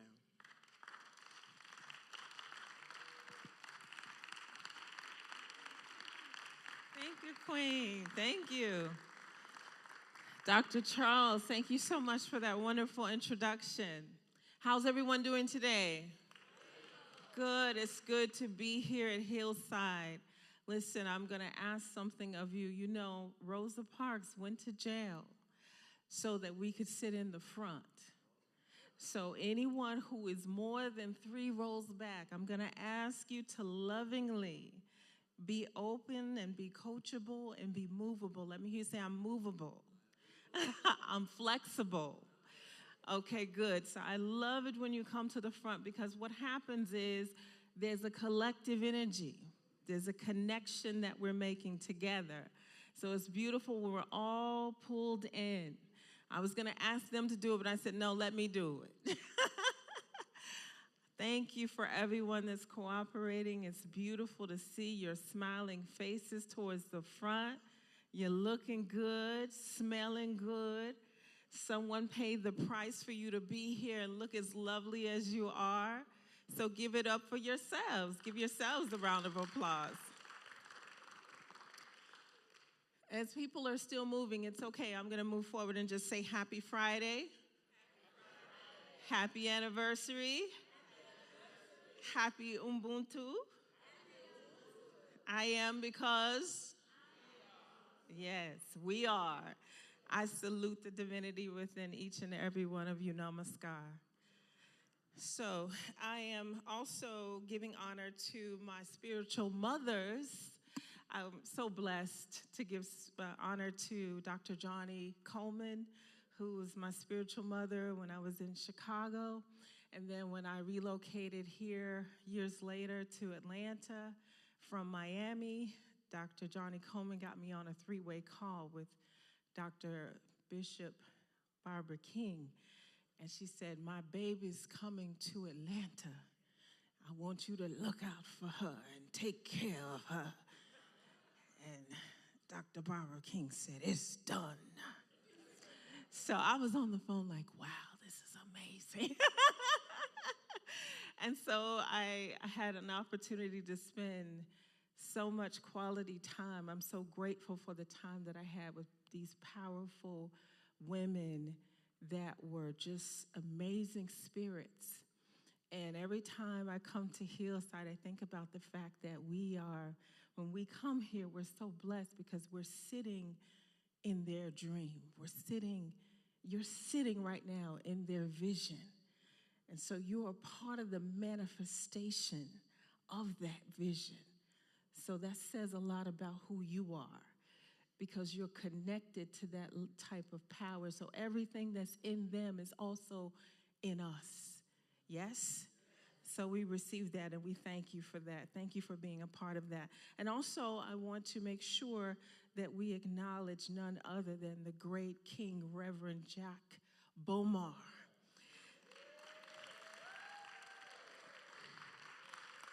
Powerful leader, igniter, healer, inspirer, and he is the living demonstration of Ubuntu. He is not intimidated by your light, and he makes room for everyone to shine because of an abundant heart. So I'm so honored when he asked me to be a part of this. And if you look up Ubuntu, I think his picture is there, but I'm not sure. It should be, right? So let's make sure that we acknowledge him and thank you. And repeat after me, results don't lie. He's doing amazing work, continuing the legacy, and the results are speaking for themselves. So without any further ado, we want to jump in with the time that we have. And I want somebody that's a timekeeper to keep me on point, because I see the time up here, but when I get in the zone, I may or may not. So just like give me a 15-minute warning, and I know I need to land the plane. Let me hear you say land the plane, because we want to be on time. So I'm excited because we're going to talk about what you see. Repeat after me. What you see is what you get. And I remember as a little girl, one time I was, my mom said she doesn't believe I can remember this, but I vaguely remember we were in the grocery store, and I was in the little, where the children sit in the cart, and there was a woman complaining about the actual canned goods, because some of them were damaged. And so she was like, what is this? And why are we? And she was just going on. And I think I had heard it from a song or something, but I said to the woman, ma'am, what you see is what you get. And my mom said, she apologized to the lady and said, my apologies, she's talkative like that. I had my daddy's blood, so I was doing what I needed to do. And in that moment, I think about how oftentimes our reality is a reflection of our own perceptions, our own beliefs, our own mindset. And as we know this, as practitioners of truth, it's up to us to take some time to do an assessment. Let me hear you say assessment of what our actual vision is like, what our eyesight is like. And so first we're going to jump into the scripture, which is 2 Corinthians 4:18. And that says, so we fix our eyes not on what is seen. who said it? She's on. Good, thank you. For what is seen is temporary, but what is unseen is eternal. Okay, so that's 2 Corinthians 4:18. Now, we all know that there's different levels of seeing, right? There's different dimensions of seeing. And let's break down the physical eye first. I had this beautiful PowerPoint that, for whatever reason, did not make it, but guess what? It's okay. Let me hear you say it's okay. Because that means that I don't have to focus on that. I get to focus on you. And so how many of you ready for your next level of transformation? Let me hear you say yes. Yes. And so with that being said, I want us to think about the different levels of the physical eye. And when you get up, this is for the younger people that might be in the room. When you get a little older, you will realize that sometimes things that used to be crystal clear to your physical eye is no longer as clear as it used to be. Has anyone else experienced that? Okay. And so I was in denial of that. I was not ready to accept that. So I kept doing this every time I needed to see something. I was squinting a lot. And then finally I broke down and made an appointment with the optometrist. And I did not want to go. I felt like this was out of consciousness, and I needed to raise my consciousness in order to see better. But anyway, I did the exam, and when they do the eye chart, they allow you to determine, look at these different things that you can see clearly. And how many of you know you rock the first line or two and you feel good? Yeah. And then after you start to progress down, that's when you start seeing that you can't see as clearly. And it's getting to the fine print. How many of you know the fine print of life is where a lot of things that if you had looked at your life going back, that if you had paid more attention to the fine print, that's a whole nother subject. We're not going to go into that. But you get into that fine print, and that's when you start to maybe not be able to see as clearly. So based upon that, what happens is they will write you a what? A prescription, so that you may either see better or clearer or further or sometimes what? Closer, based upon whatever your specific situation is. So how do we know when we are seeing with our mind's eye, with our vision, when it's impaired? When we haven't realized that we're not looking at things correctly. We can look at things a little differently and get a shift. Let me hear you say a shift. Anybody in here ever had a situation where your entire life was flipped upside down? And as a result of that, you feel like you were off. So you start looking at things from a different perspective. Anyone? Okay, good. So was it last year? I think it was around February of last year, I got into my first incident ever where I shattered my elbow and dislocated my shoulder and fractured my ankle in 2 places. And I like to tell people I was fighting for civil rights. But the reality is I was just taking out the trash. Just taking out the trash. It had rained the night before. The Reeboks got a little slippery. I was trying to give this extra wave to this neighbor that says I never have time for her. And so I was trying to give her some extra love, and I slipped. And my elbow caught my entire body. So I'd never been in a hospital except for to visit people, because I've been blessed with good health. Let me hear you say good health. And I'm very intentional about being proactive about my health, because having helped my father grow through various types of what we call the little C. And he was given a 3 to 5 years prognosis and said, get your life in order. You're going to be gone within 3 to 5 years. And that was over 30 years ago. We took that journey together for him to still be alive. So as a result of that, I remember we got him on a plant-based diet, and I took that journey with him because I didn't want to be eating certain things in front of my dad when he was trying to save his life. And so I remember one time, 2 o'clock in the morning, I heard something. I didn't know if maybe somebody was in the house. I went to the kitchen, and I found my dad with a chicken wing. I said, Daddy, back away from the chicken wing. What are you doing? It's not worth your health. And he said, baby, this chicken wing called me in here in the middle of the night.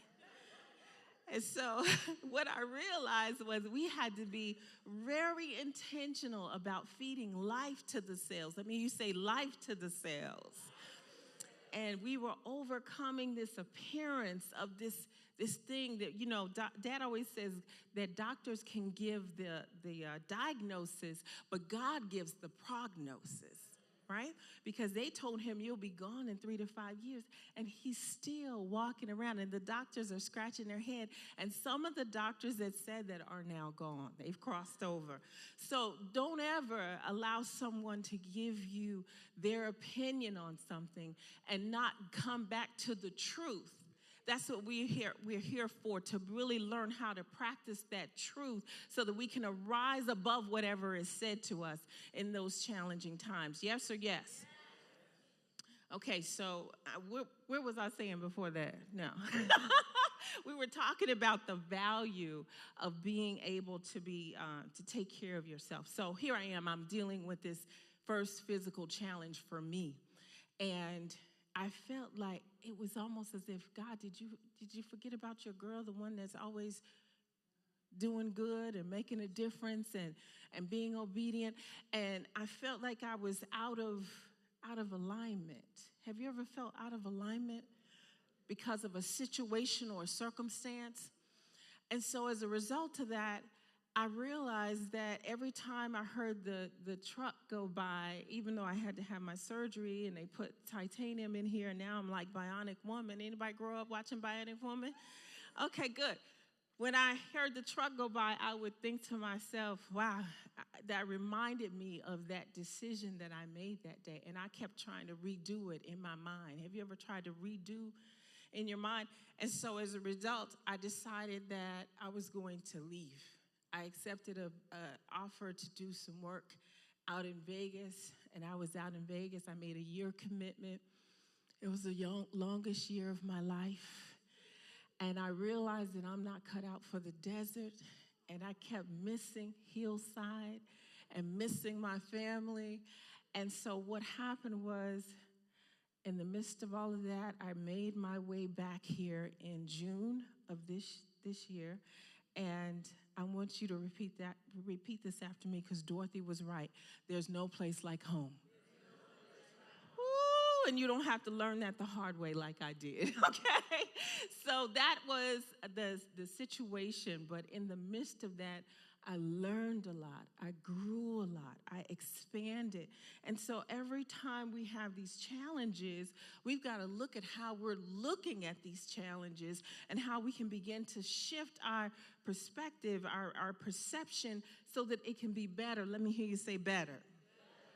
All right. So without any further ado on that, I want you to think about a particular lesson in your life that you may have not looked at it correctly, but now, years later, when you look back, it makes sense to you. I'll give you a perfect example. When I was a young girl, anybody have a strict mom when you were raised, no nonsense, don't play, don't care what the other kids are doing, it doesn't matter? So my mom was very adamant, you're not doing any of these things called slumber parties. You're not sleeping over nowhere. And I'm like, but everybody does it, and it's fun, and it's, so I thought that she was very strict for no reason. I was a very good old soul type of young girl who just wanted to be able to have fun. And she was very adamant, like, no, this is not happening. So I used to go over to my neighbor named Miss Letha's house. And Miss Letha she had this little bar, and I would get on the bar. she would pour me some milk and give me some chocolate chip and cookies. And we would sit there at the bar while I'm drinking my milk and cookies. And I'm like, why do you think she's so strict? Like, what is this about? What's the problem? And she said, she just loves you, and she believes in you, and she sees who you're going to become. And so that's why she's very protective of you, because you got to see yourself like a diamond owner. And you know, we protect diamonds, don't we? She said, you have a diamond in you. There's something special about you, and you'll understand years from now. Let me hear you say years from now. So I've been doing all this coaching. I've been coaching people all around the world since 1995, before coaching became this thing that everybody and their mother does. And you know, Malcolm Gladwell said that once you do something for over 10,000 hours, you reach a mastery level of it. So I've been coaching for all these years, and I've talked to all these top executives and CEOs and multimillionaires and people that were just doing amazing things in the world. And you would be surprised how many people have stuff that we unpack in these sessions. We unpacked and realized there's a lot of pain and there's a lot of frustration. It's okay, we're gonna keep going regardless. There's a lot of pain and frustration because of things that may have happened to them in these quote-unquote slumber parties by quote-unquote family or friends or relatives, distant relatives or what have you. And so when I kept hearing this over and over, male, female, young, old, black, white, you know, Latina, Asian. I was like, wow. So I broke down one day and I called Mom, and she could hear a tremble in my voice. And I said, Mom, I just want to thank you for not letting me do those slumber parties, because I didn't know what you were saving me from. And, you know, we have blessings seen and unseen. So I'm so glad that I had this strict mother now. But at that time, I couldn't understand and I could not relate to it. So I want you to think about something in your life like that at the time it didn't make sense to you. At the time, it seemed like it was frustrating, or it was resistance for you, or a challenge. But looking back now, years later, you understand. Can anyone relate to that? Someone that knows how to speak in a sound bite. You know what I mean when I say sound bite? That means short and to the point, not a paragraph, not a whole, you know. Anyone would like to come to the mic and share about something that happened that you felt was not necessarily in alignment with who you were. It was resistance to it. And then years later, you started to realize, wow, this was really for my good. Somebody bold and courageous. I know we got bold and courageous people in here. Yes, ma'am. And she's right there. And what's her first name? Aisha. Let's say together, all together. Hi, Aisha. Hi, Aisha. Okay. I used to get upset because my mom would always put me on punishment. I would go out with my friends, but I had to be there back home at 7 o'clock or no later than 9 on the weekend. And so I was like, okay, I'm gonna be 5 minutes late. So when I was 5 minutes late, I got on 30 days punishment. I couldn't watch TV, I couldn't go anywhere. But I would say, why she always put me on these long punishments? It was 30 days, it was 60 days. But someone told me, she said, your mom loved you. She protected you, the same thing what you just said. And turned out, I was always separated because I was different. And my mom became an evangelist, and I became a minister. And so I couldn't do what everybody else did. So that's why she was separating me, for protection. That's good. Wonderful. Thank you for sharing that. Okay, go ahead. What is your first name? Ananda. Ananda? Yes. Let's say together. Hi, Ananda. So I hope this is in line with what you're asking, but when I was in the 10th grade, my mom urged, and I'm going to say forced me to be in this young girl beauty pageant talent show type thing. I was like, I don't want to do that. I don't want to do that. And she's like, no, you're going. I was like, okay. So I was in a performing arts high school at the time, and so my talent was dance. And so I begrudgingly did what she asked, and I went and did my thing, and they played the wrong song, and I danced on the wrong song. But needless to say, that dance has sustained my joy throughout my life. I've choreographed things for children. I was in a African dance company. I line dance now all the time, and I'll jump out the car and dance. So mothers know and can see, parents, elders can see the beauty in their children, and it has brought me joy my whole life. Wow. Thank you. Thank you for sharing that. Now, imagine if she had not pushed you to do that. Imagine that one thing would have been a missing ingredient in your life. And so that's why I want you, I wish we had some paper and some pencil. That's the way I like to do training. If you don't, maybe use your phone, but think about it, because there's certain things, if you write them down, according to statistics, you retain it differently, right? So if you just jot down anything, any time that you had a view of something that was off at that particular moment, and then years later, all of a sudden you saw the why in it. I can give you one more example, and then we're going to move forward. My father, who is just an amazing, amazing spirit, he used to tell me, Ona, this is a former attorney, a former stay-at-home mom, a former NFL player, or a medical doctor, or they might still be that. And they have a story in them. They have a message in them. And they already paid me like $60K to pull it out. I know you can pull it out. You got it in you. I got to go. I got a flight to catch. Bye. And he would just leave. And I would be sitting there shaking and nervous and mad. Like, why would he put me in this situation? He knows I'm shy. He knows I'm introverted. And so I would sit there and be shaking and writing these copious notes and crying, holding back tears, and say, tell me about yourself. Tell me about your life, your journey, and what happened to you. How did you become who you are? How did you make this level of success? Or what are some of your failures? And what did you learn from your failures? And so as I was doing this, being obedient, let me hear you say obedient.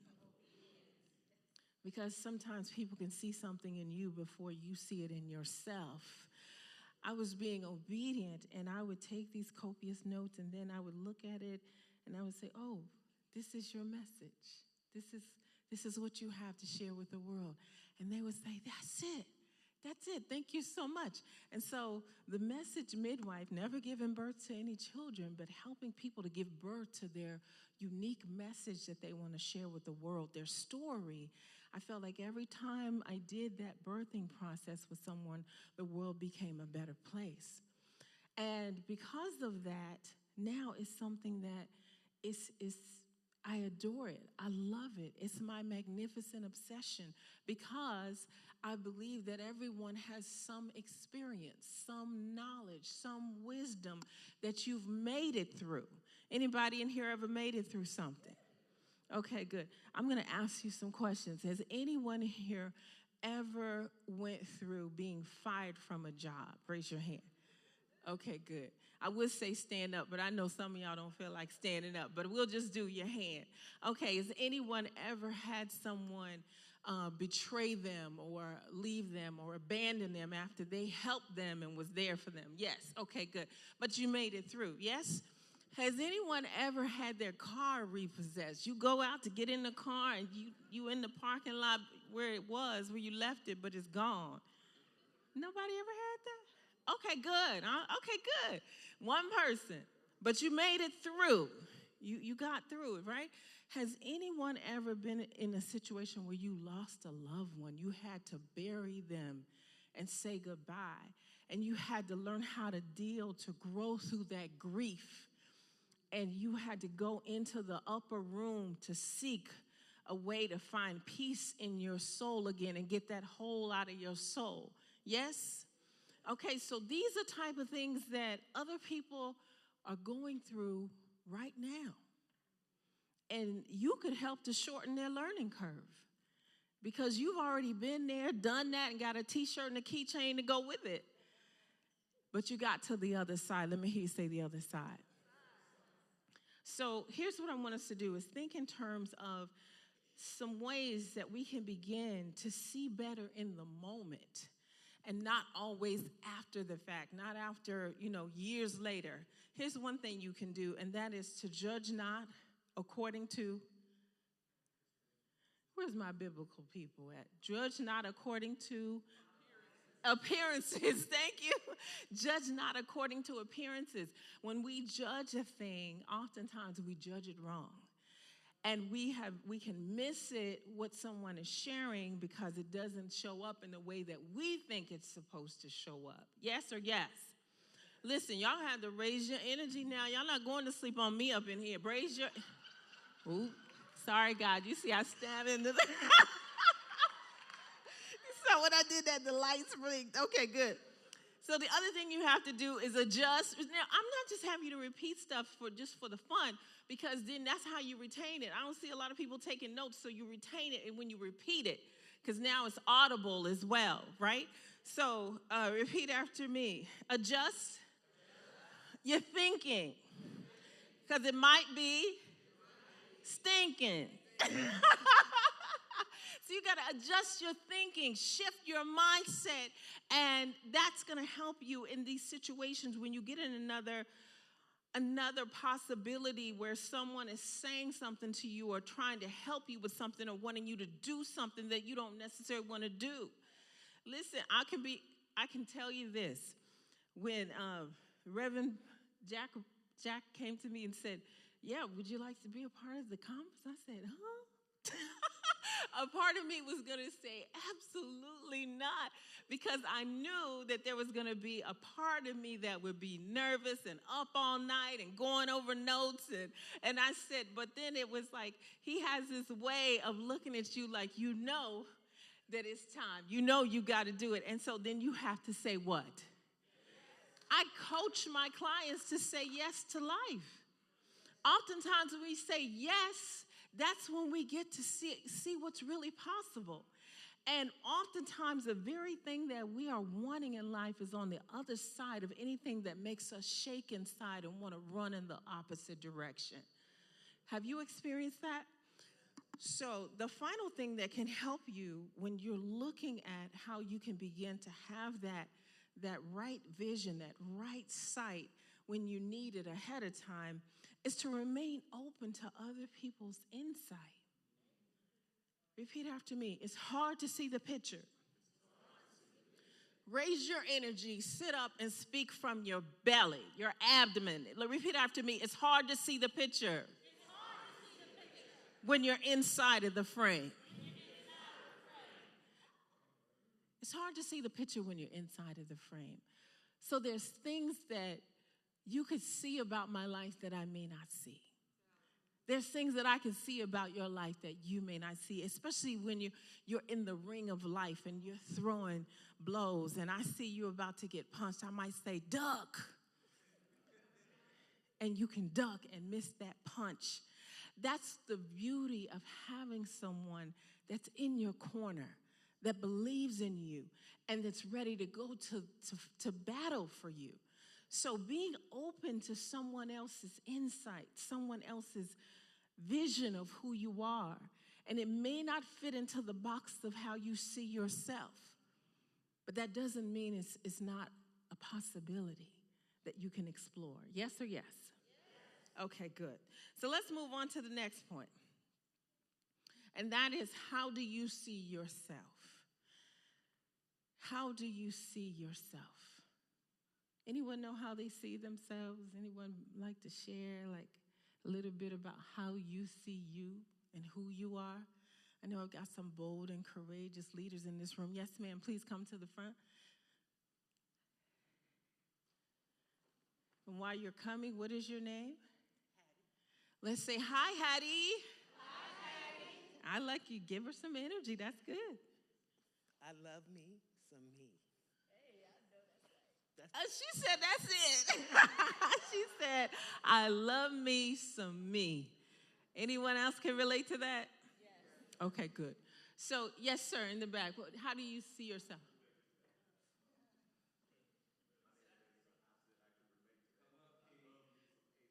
You love you some Asa. Aren't you the king? Okay, I thought so. You want to come down and talk on the mic, King? Come on down. Come on. We'll wait. We got time. Look, he's got his kingly walk, too. His kingly walk.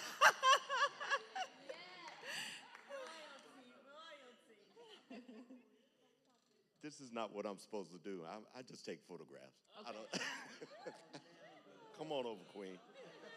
But How do you see yourself, King? So yes, I get up every morning and I tell myself how much I love me. And I do that because I can't love me no more than, I can't love you no more than I love me. So I love me to the best of my ability, to the utmost, and then I can love you a little bit. You give yourself the utmost and give me a little bit. Okay, good. Let's give him a round of applause. I love it. That's King Asa. We're going to do something this year, aren't we, sir?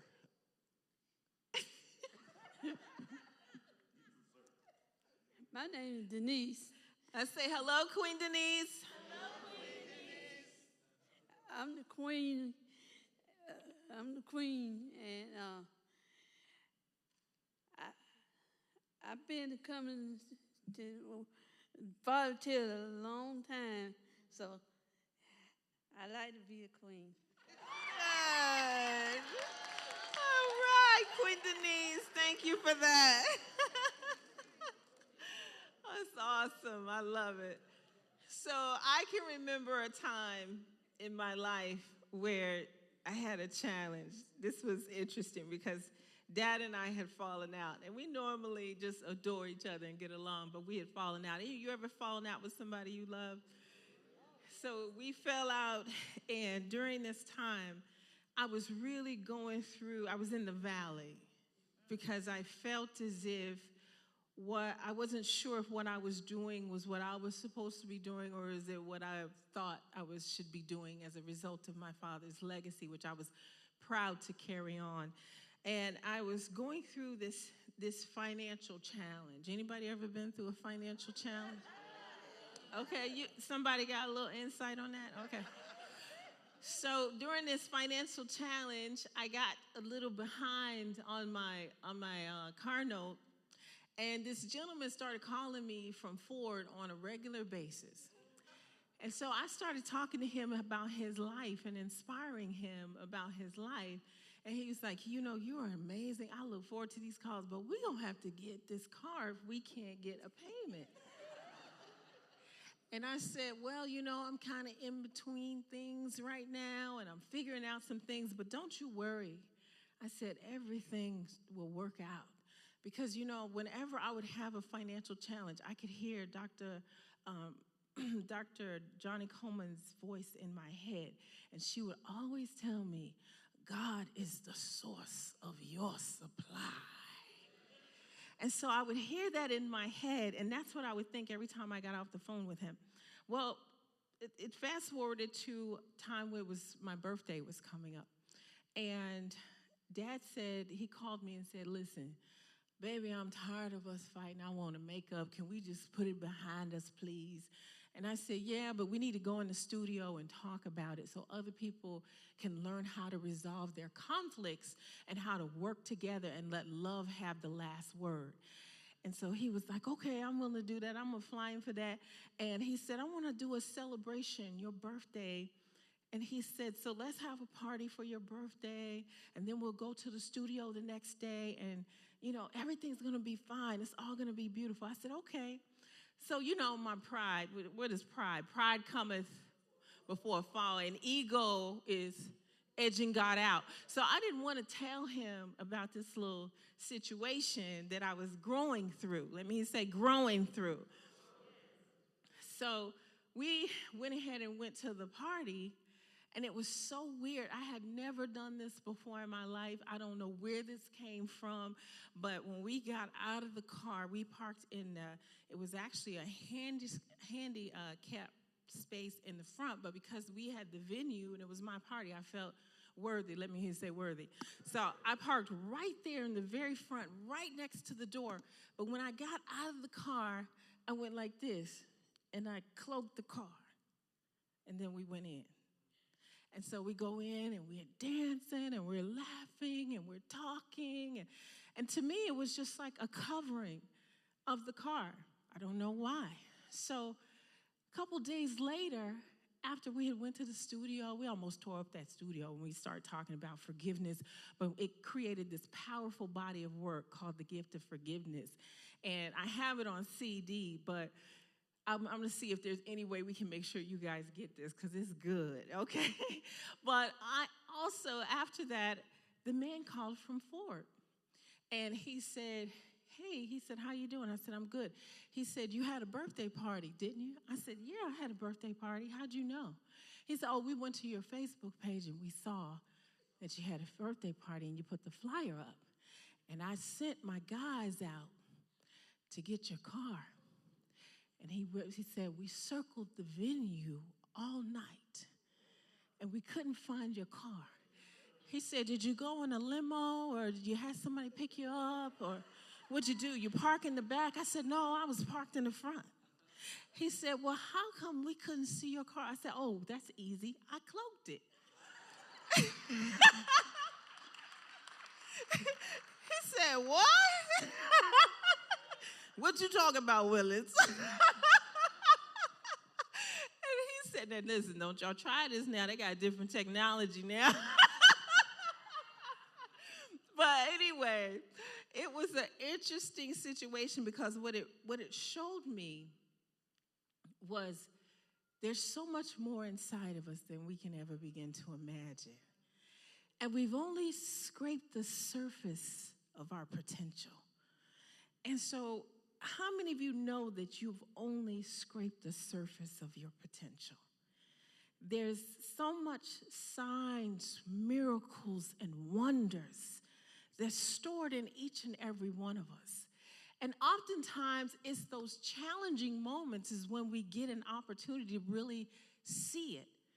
I think it was Kennedy that said, adversity, repeat after me, adversity introduces us to ourselves. So I would have never, had I not been in that situation where I was growing through. And to be honest with you, during that time, I felt like a grasshopper among giants, because I felt like everyone else's life had it going on but mine. And that's what? A perception. Have you ever in your life felt like you was a grasshopper among giants? And it seemed like everything else is working out perfectly for everyone but you. That is a perception. And we know that we get somewhere between 50 to 70,000 thoughts a day, according to psychologists. But the only thoughts that come through that are true are the ones that we need to focus on and give life to. Because what you focus on the longest becomes the strongest. I'm gonna help y'all. I'm gonna help you. Come on, let's say it again. You focus on the longest becomes the strongest. Now, how many of you know every thought that comes through your head, if we're getting 50 to 70,000 thoughts a day, how many of you know every thought that comes through your head is not true? So that's why we have to program ourselves. Don't allow the tell-lie vision to program you. How are you programming yourself so that you are in alignment with the divine truth that you know you are here to manifest in your life? So, I can't tell that cloak story too many places, but I thought my home people, my home buddies would appreciate it. Anywhere else, they'd be like, girl, you a little crazy. But yeah, it happened. And I say that because I believe that It's times when we have to work it so we can see that it's true. And we know this, so repeat after me. It works if you work it. Okay, you got that part. So you have to be in a place of working the truth on a regular basis, and not just when everything is beautiful, when everything is divine, when everything is going good, but when you're going through the valleys, when you're going through those tough times, when you're challenged and you're not sure if you can get to the other side. That's what is important for you to do, to raise your mindset and to shift your perception so that you can see better. Let me hear you say, I want to see better. Okay, good. Now, how many of you ever been in a situation, I want to have somebody share about a time when they felt like they were a grasshopper among giants. And then something happened and you shifted and realized you weren't. Yes, ma'am, here she comes. What is her name? You said Shonda? Let's say hi, Shonda. Okay, one more thing before you say what you want to say. Why do you think I have you repeat the name? Say it. Why? Identity, to remember. Yeah. Well, according to studies, the most beautiful sound a person will ever hear is their name, unless you're cursing them out. So I think it's great that we can say that person's name and give them that honor. So together, let's say it. Ready? So say, hi, Chandra.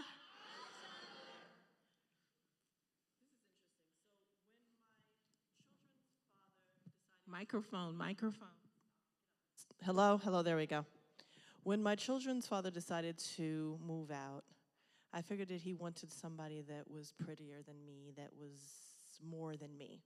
So every time I saw a woman with a pair of heels on and some makeup on, I thought that she was really prettier than me. And I was walking around really with some really low self-esteem, thinking that I was less than anybody and a lot of everybody. I worked on it. I loved myself in the mirror, that whole thing. About a year later, I go and I looked at those same women that I thought were so much prettier than me. I'm like, no, they're not. It's not.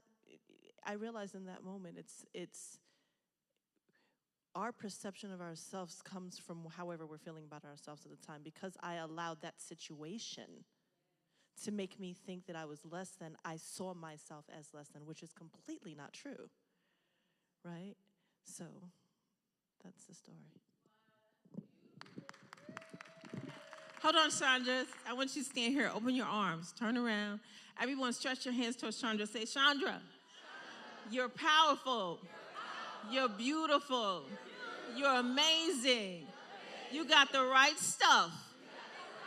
You're glowing. The world needs you.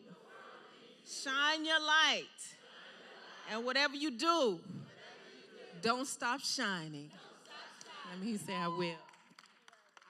I will. All right, let's give her a round of applause. Round of applause.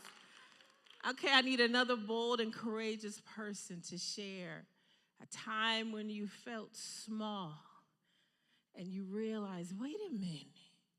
So we're talking about how you can shift these perceptions. Okay. Hello, my name is Janetta. Hi. Last year, I think I went to a life coaching retreat, and because I wanted to be a life coach, and there was Reiki practitioners, licensed therapists, and I was a jobless single mom. So I felt like I don't belong here. Like, these people are way more educated, way more advanced in this spiritual energy stuff than I am. And so she's left out of here, but I was like, shrinking down, not wanting to be visible. But Reverend Law, she was like, why you shrink? Well, she said, why you walking around like that? You lift your head up, and I was like, well, everybody's here is so educated and advanced in all of this spiritual stuff. I'm just now starting. But throughout the class, I could hold conversations with them, and I learned that it was in me. I just wasn't around the right people to bring it out. So. Let's give her a round of applause. Stretch your hands out so you can receive. Turn this way. Come towards me. Okay, good. Now stretch your arms out so she can receive it. Now, tell me your name. Let's say, Janetta. Thank you for being who you are. Thank you for your gift. Thank you for your light. Keep growing. Keep stretching. This is your time. The world needs you. And don't ever stop. Let me hear you say, I will. I will. All right, let's give her a round of applause. That's it. That's the work that we need to do to realize, hey, it's not just me. We've all been in these moments where we felt like we were smaller than what we were.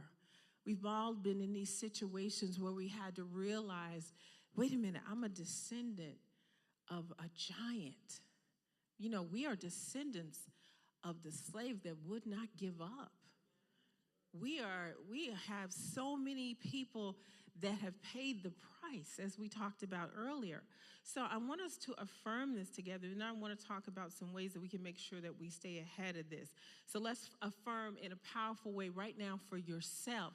Let me hear you say, I am a supernatural, divine, powerful giant that's not to be played with. I have greatness within me.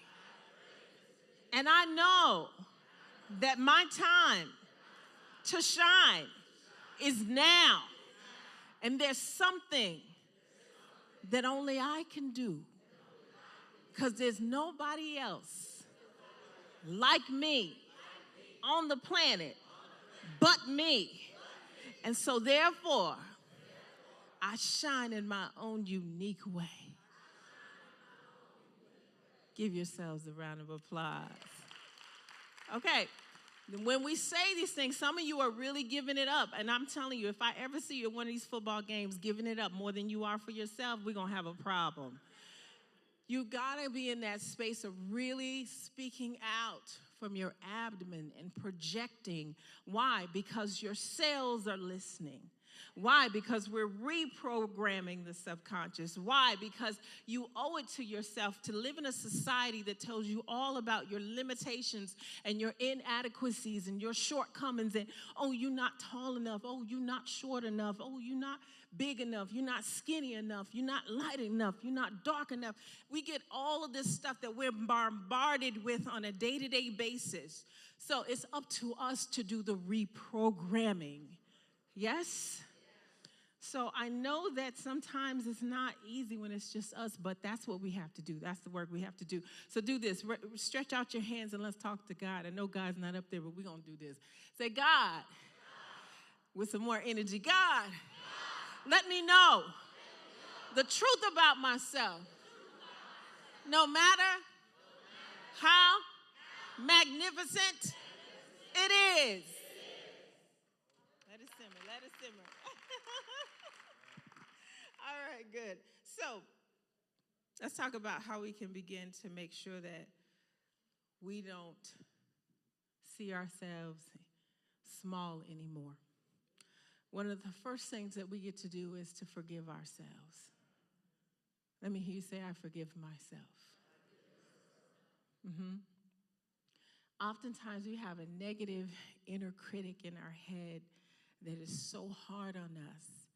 For every mistake, for every time you dropped the ball, for every time you made a poor decision, for every time you were stuck in indecision, which is a decision, and you missed it.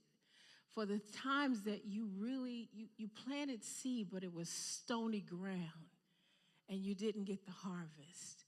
So how many of you know about that inner critic that has a heyday with your self-worth and beats you up sometimes? And what happens when that happens, you have to make sure that you don't allow it to continue too long. You have to check it. Let me hear you say, check it.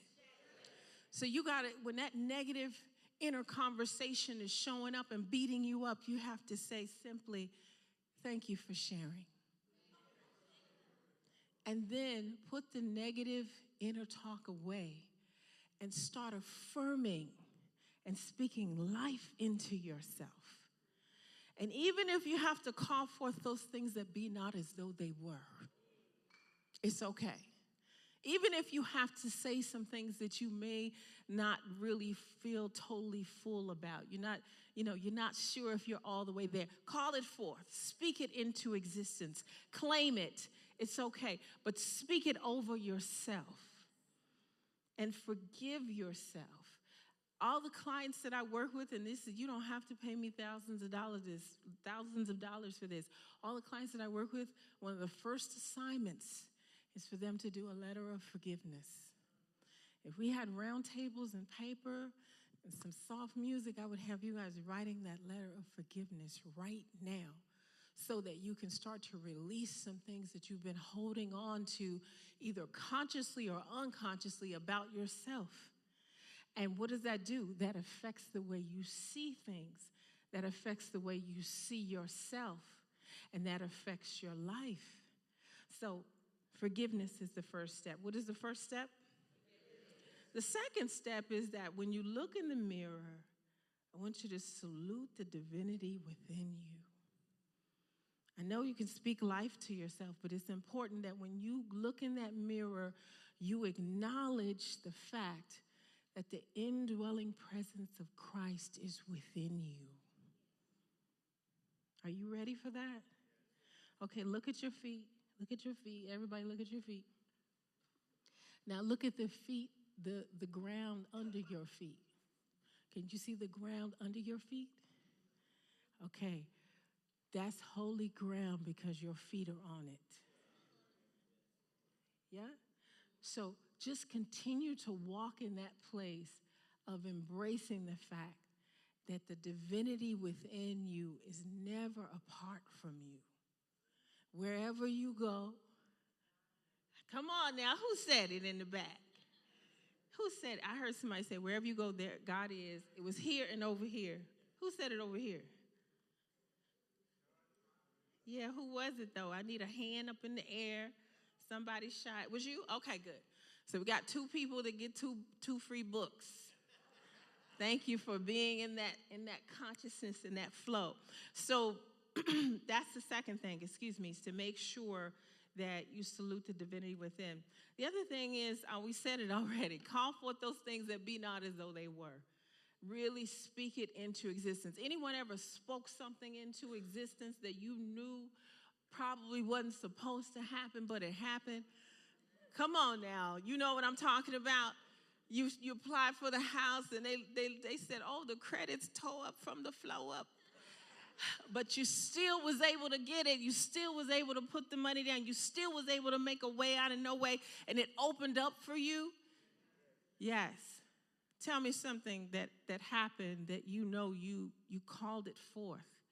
And it maybe wasn't, it didn't look like it was going to happen, but because you held the vision and you were relentless and unstoppable, it was almost like the angel said, give it to her. She deserves it. Anybody know what I'm talking about? Yes, come on up. What's your name? Jamel. Let's say hi, Jamel. So back when I was about 30 years old, that was 37 years ago, I was feeling great, like at the peak of my health, and then all of a sudden I started feeling very poorly. Went to the doctor and found out that I had some tumors in my abdomen, and then I went to several of them, and they all said the same thing: you need surgery, blah, blah, blah, blah. And I thought, I'm not going to have surgery. But that was totally against anything that should have happened. And because I said no, and because I said I want to find out a different way, a series of things happened, including meeting Dr. Leila Africa, who is deceased now, but you might know him. And whatever, it's a long story. But there was one doctor that I decided to at least work with because he was listening to me even though he thought I should have surgery. So on the day that he set a surgery, because I wouldn't, I went for the pre-op testing just to see what was going on. Mm-hmm. And when I went into his office the next day, he said, well, the pictures didn't come. So he called radiology to find out about, Miss Rackley's pictures. And then all the blood drained out of his face, and he dropped the phone, and he said, well, Miss Rackley, you should continue doing what you're doing because there are no tumors to operate on. You have disappeared them. I love it. She said, you have disappeared them. Yes. And he said, I could not have done that for you. Wow. So you have to continue doing what you are doing. Wow. So, and I have continued to, whatever I'm saying. On that healing journey. Yes. Yes. That's powerful. Let's stretch our hands to her. Hold on just a second. Hello. Come back. Yes. Please stretch your hands because this is powerful. We need these examples so that we can know what's possible. Okay, now tell me your name. I'm sorry, my mind is in 50 places. Sure, Jamel. Okay, let's stretch your hands to Jamel and say, turn to them. Okay, Jamel, thank you for standing on truth. Thank you for knowing what's possible.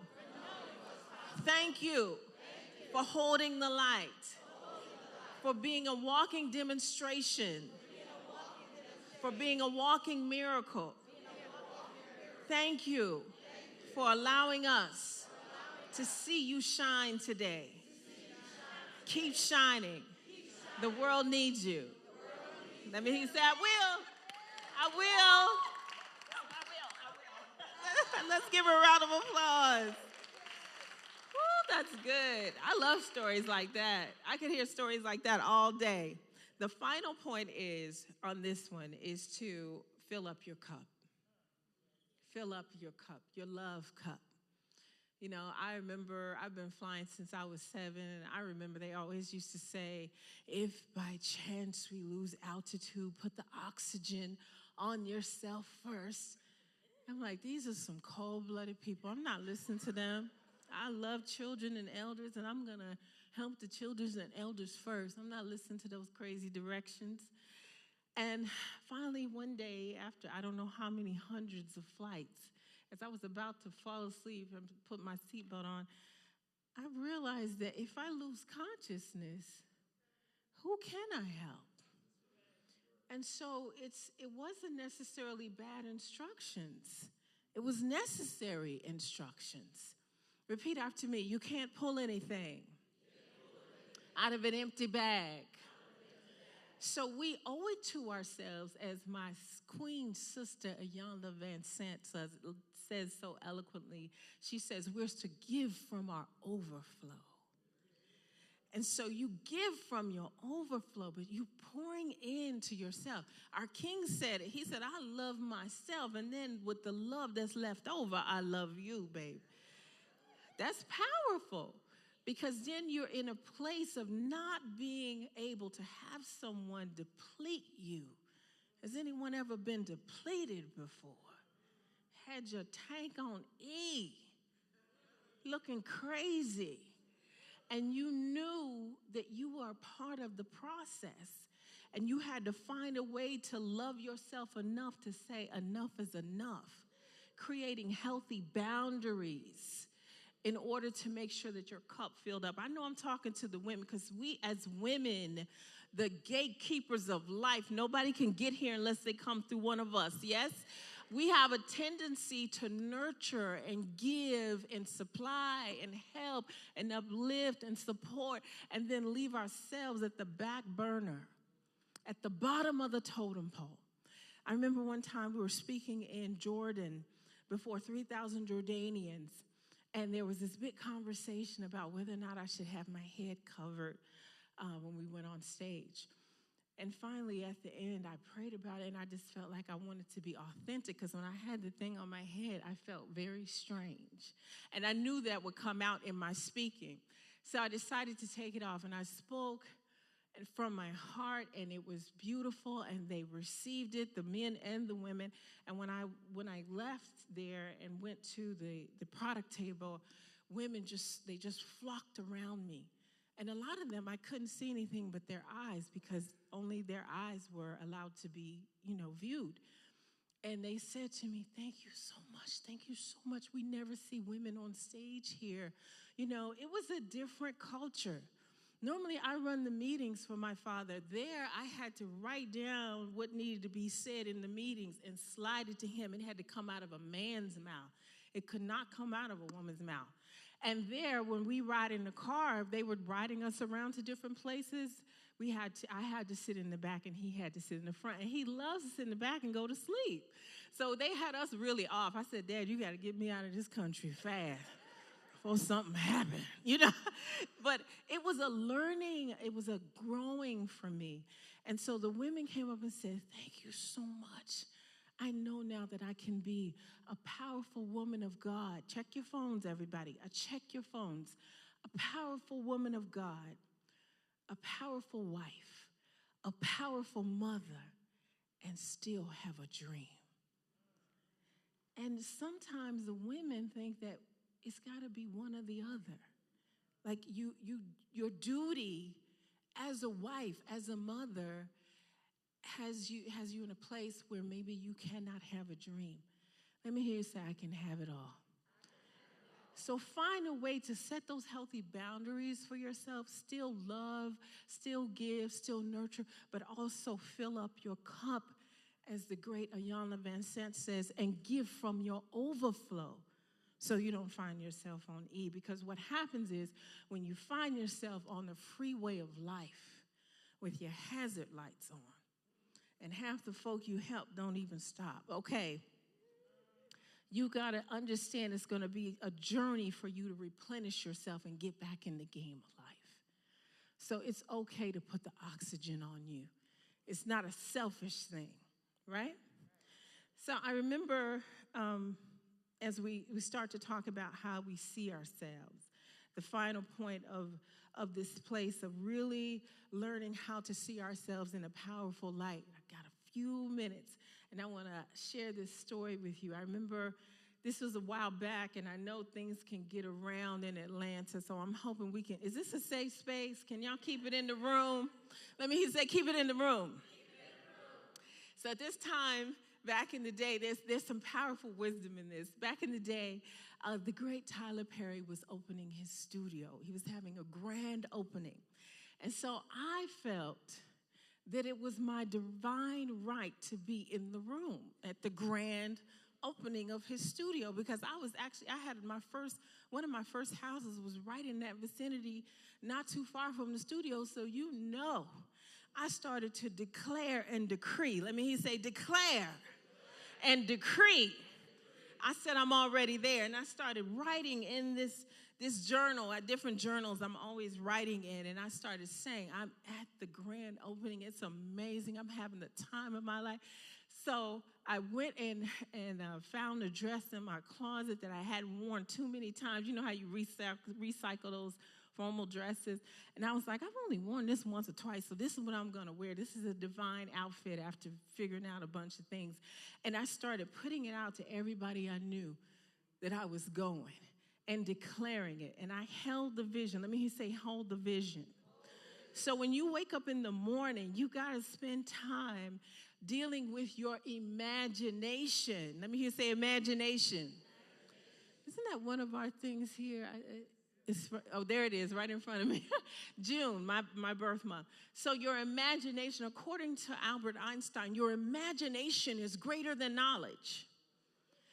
So when you spend time in your imagination seeing things that might be seemingly out of reach, seemingly impossible, you got to make sure that you're doing that internal work. And I did all of that work, and nothing happened. Nobody knew how to do it. He had hired people out in LA to handle the entrance, to make sure that people here that grew up here was not going to be able to, finagle their way in. And so I went anyway. Let me say go anyway. So what I did was they had the road blocked off, and there was a parking lot over at Greenbrier Mall. That was the closest I could get to the studio at the time. So I went there. I was fully dressed, ready, hair, makeup, lashes, got out and was just standing in the parking lot praying for a way, a sign, an insight. And so all of a sudden there was this woman that was helping these students to get on a bus. And the bus, they were playing an instrument. It was a band. And so they were going to play an instrument before there was going to be some fireworks over this area at the grand opening. And so I went over to this lady. I said, hey, how are you? I said, my name is Ona Brown, and I'm in the process of working a miracle. Perhaps you can help me. I'm supposed to be in my spirit, in my mind, at this grand opening for Tyler Perry. Do you have any idea, any way, anything that you could do to help me? She said, what did you say your name is? I said, Ona Brown. She was like, oh, you've called me before. I said, what? She said, yeah, when you first moved here in 2005, you told me you was doing 100 calls a day and connecting with people, and you called me and told me your vision of who you were and what it is that you wanted to do. And she said, I remembered you. You had a good spirit about you. She said, I like what you're doing too, helping people in the world. And she said, here's what I'm going to do. I'm going to smuggle you on this bus with the band members. But don't you say nothing here. I said, honey, I ain't going to say a word. And she said, and when you get in there, be low-key. Don't be, just act like you're supposed to be there. I said, honey, you ain't said nothing but a word. I almost fell. So basically, the band members started walking towards this thing where they were going to play. And then I saw other people walking on this red carpet. So I just strutted over to the red carpet. And I started walking on the red carpet, and I looked to my right, and I saw Patti LaBelle. I looked to my left, I saw Cicely Tyson. I said, how are you ladies this evening? And they were like, good to see you. And I knew Cicely because she had been to one of our, couple of our speaker trainings. And so she was like, oh, no. I said, oh, yeah, how you doing, honey? She was like, good. So I get in there, and it was amazing. They had the food. They had the music. They had this wall that came down and the band. It just seemed like a dream. And the whole theme was imagination. And then he came out at one point in the night in all white from head to toe, sugar sharp, took the microphone and said to his mother, he said, Mom, we made it. And then he said, to all of you that are here, you are standing in my dream. Thank you. And that's when I got cold chills, and I knew that that's why I was supposed to be there, because I needed to see that level of manifestation. Sometimes when your spirit leaps and you want to do something, you don't even know why you want to do it. Because I had friends say to me, why is it so important for you to do that? You're not an actor or actress. Why is it so important for you to get there? I said, I don't know, but something is telling me I need to be there. You know what the something is, right?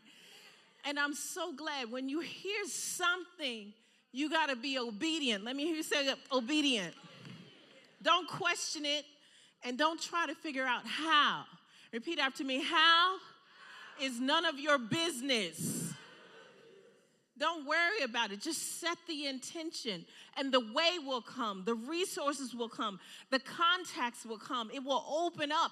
And I didn't know that when I first came there years earlier and made all those calls, I was going to talk to a lady that would help me smuggle myself.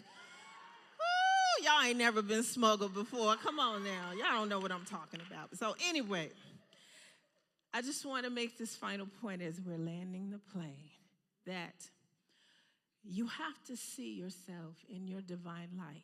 You owe it to yourself to see yourself in your divine light. And the unfolding story of your life is a beautiful story. It may not be perfect. It may have some twists and turns. It may have some ups and downs. It may have some valleys, but it's all good. And I just want you to remember, as you're growing through this thing called life, to hold yourself accountable for how you are allowing yourself to see yourself, your challenges, and your life. And be gentle with yourself, because it's not about you beating yourself up. Some of these things you're going to be able to manifest, and some things are going to fall through the cracks. I'm telling you about some of the good times in my life, and I've also shared some low times. But the reality is, it's all good. Let me hear you say it's all good. So we detach from it and allow it to be what it is. And then I want to give you this gift that can help to shift everything in your life. If you practice this daily, you will have supernatural results. Repeat after me: gratitude. If you remember to wake up grateful, if you have a grateful heart, you will see so many things that will come into your life that you would never begin to imagine. And you can begin to co-create your new reality with God and see signs, miracles, and wonders on a day-to-day basis. Let me hear you say it's possible. And so make sure that as you are doing your work with your eyes, that you remember that your vision will dictate what you see, and what you see is what you will get. Turn to the person you're right and left and say, what you looking at? What you looking at? Right. So make sure that you are looking in the right place at the right time, so that when your divine unfolding is in front of you, you will be able to see it. Thank you kindly. Abundant blessings. Oh, there was one quick thing. Less than 60 seconds. There's this new concept, and I'm just hearing about it. You guys have probably heard about it. Instead of being paranoid, you can be pronoia. Have you ever heard of that? Pronoia. So when you have, instead of paranoia, you have pronoia. It's the opposite. So the universe has a crush on you and is planning surprise, beautiful, unexpected blessings at all times. So you want to be in a place where you are pronoia and you are expecting nothing but good things, and blessings will continue to overflow. Imagine a world where every twist and turn in your journey is a wink from God. Just imagine. You can have that. You deserve that. I love you. I believe in you. And make this a powerful day. Thank you kindly.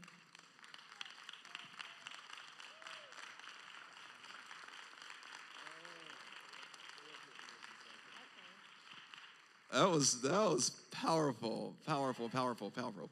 Well, listen, before, just a couple of things. Remain standing, if you will. We want to encourage you to stop by the bookstore. Dr. Ona has 3 books: Discover the Greatest You, Your Own Dreams, and the Handbook to Holistic Health, a self-help guide to live happy, healthy, and wealthy. So please stop by and get that. And as just a token of our appreciation for your presence here today and your gift, we just wanted to. And there is an envelope. Make sure you keep that close. Okay. But let me tell you what's in my spirit right now. And Dr. D, would you come? And Reverend Sharon, would you come? And come on, Reverend Dolores. Come on, Reverend Chrissy. Come on, Luke. Can you do what I asked? I want you all to give me that. Put that down. I want you all to encircle Dr. Ona. Will you do that? It was just my spirit. I was sitting there. Are you okay? Are you okay with that? I want y'all to encircle her. And I just want y'all just to pray with her. Speak over her life. Will you all extend your hands and begin to do that? Just begin, and if you can play some music, we greatly appreciate it. Begin to speak over her life. For whatever reason, Spirit said, do this. You know, we're all about following Spirit. Come on, speak over her life. Any of the ministers who want to come and just speak over her life. Come on, just come on. Come on, Reverend Gertrude. Come on, speak over her life. Speak over her life. Speak over her life. Speak over her life. Speak over her. Speak over her life. Speak over her. Speak over her. Speak over her. Speak over her life. Something mighty, wonderful is bursting forth through her. Speak over her life.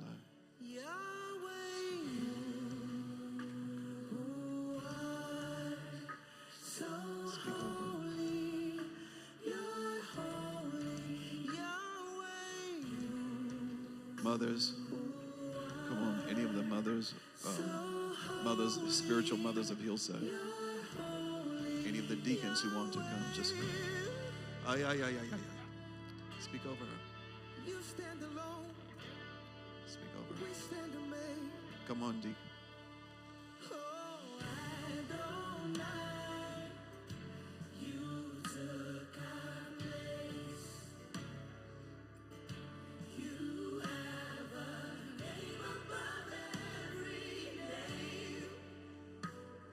Reverend Lon, come on.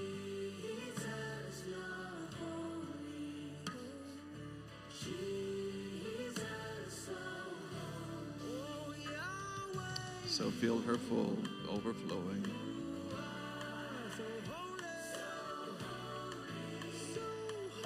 She's moving to a new height, new heights. We're just creating that rift for you, Dr. Ona. That's all. We see you. We see you. We see you. We see you. And we give thanks. For those of you here, would you just begin to just give thanks? Just put some praise in the atmosphere as you can, and your rejoice and your gratitude. And, you know, whatever blessing we bestow on another, that blessing has bounce back ability. It comes right back. It comes right back to us. So will you just put praise in the atmosphere? Just thank you, God. We just give thanks for the blessings that's on her life. We give thanks for the blessings of health and wisdom and total well-being and success and peace and prosperity and clarity, clear vision, imagination, all of the goodness of life. We just give thanks. We give thanks that Dr. Ona is pronoia. She's so attractive that the universe has a crush on her. Hey, the universe is bending. All of nature's conspiring to help manifest and produce the desires of her heart. So this we give thanks. And so why don't you just take a moment, just turn to one person and say, I'm touching and agreeing with you as well. And for you, just tell us, I'm touching and agreeing for you as well. I'm blessing you, and I'm speaking blessings. And those of you online, you do the same thing. I'm speaking blessings over you as well, and over your home, and wherever you go. Oh, did you come up here? Okay. Yeah, I'm speaking blessings. It's like a love bath. I was like, I almost passed out. It was so. I'm just full. I just want to say thank you so much. Thank you. And I love everyone here. Thank you so much. Thank you. We got you. We got you. Tell her we got you. Now, for whatever reason, Spirit had us to do this. Right? I'm all about listening to Spirit, right? Yeah, we got you. You at home, too. All right, thank y'all so much. Listen, food has been prepared. I understand it's a little bit more than what it was before. Go and enjoy. We bless it. We're preparing for a phenomenal night tonight. Gospel, our Ubuntu Gospel Explosion concert. All of the great gospel artists will be here. And then we have our birth month rally. So all of your birth month teams, come, go on and call your people. So y'all need to get here. They've removed the trees. The sun is shining. Come on to the hill. Got it? We bless the food in the hands that prepared it. God bless you. Please go forth and enjoy and come right back in here by 7. Oh, yes, go by the vendors. Go see the vendors in the Ubuntu Center, please. Go see the vendors. Go see the vendors. You can crank it up, Lou. That's good.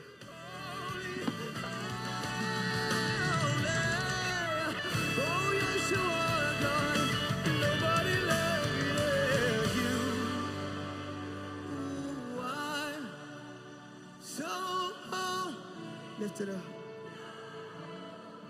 Yeah.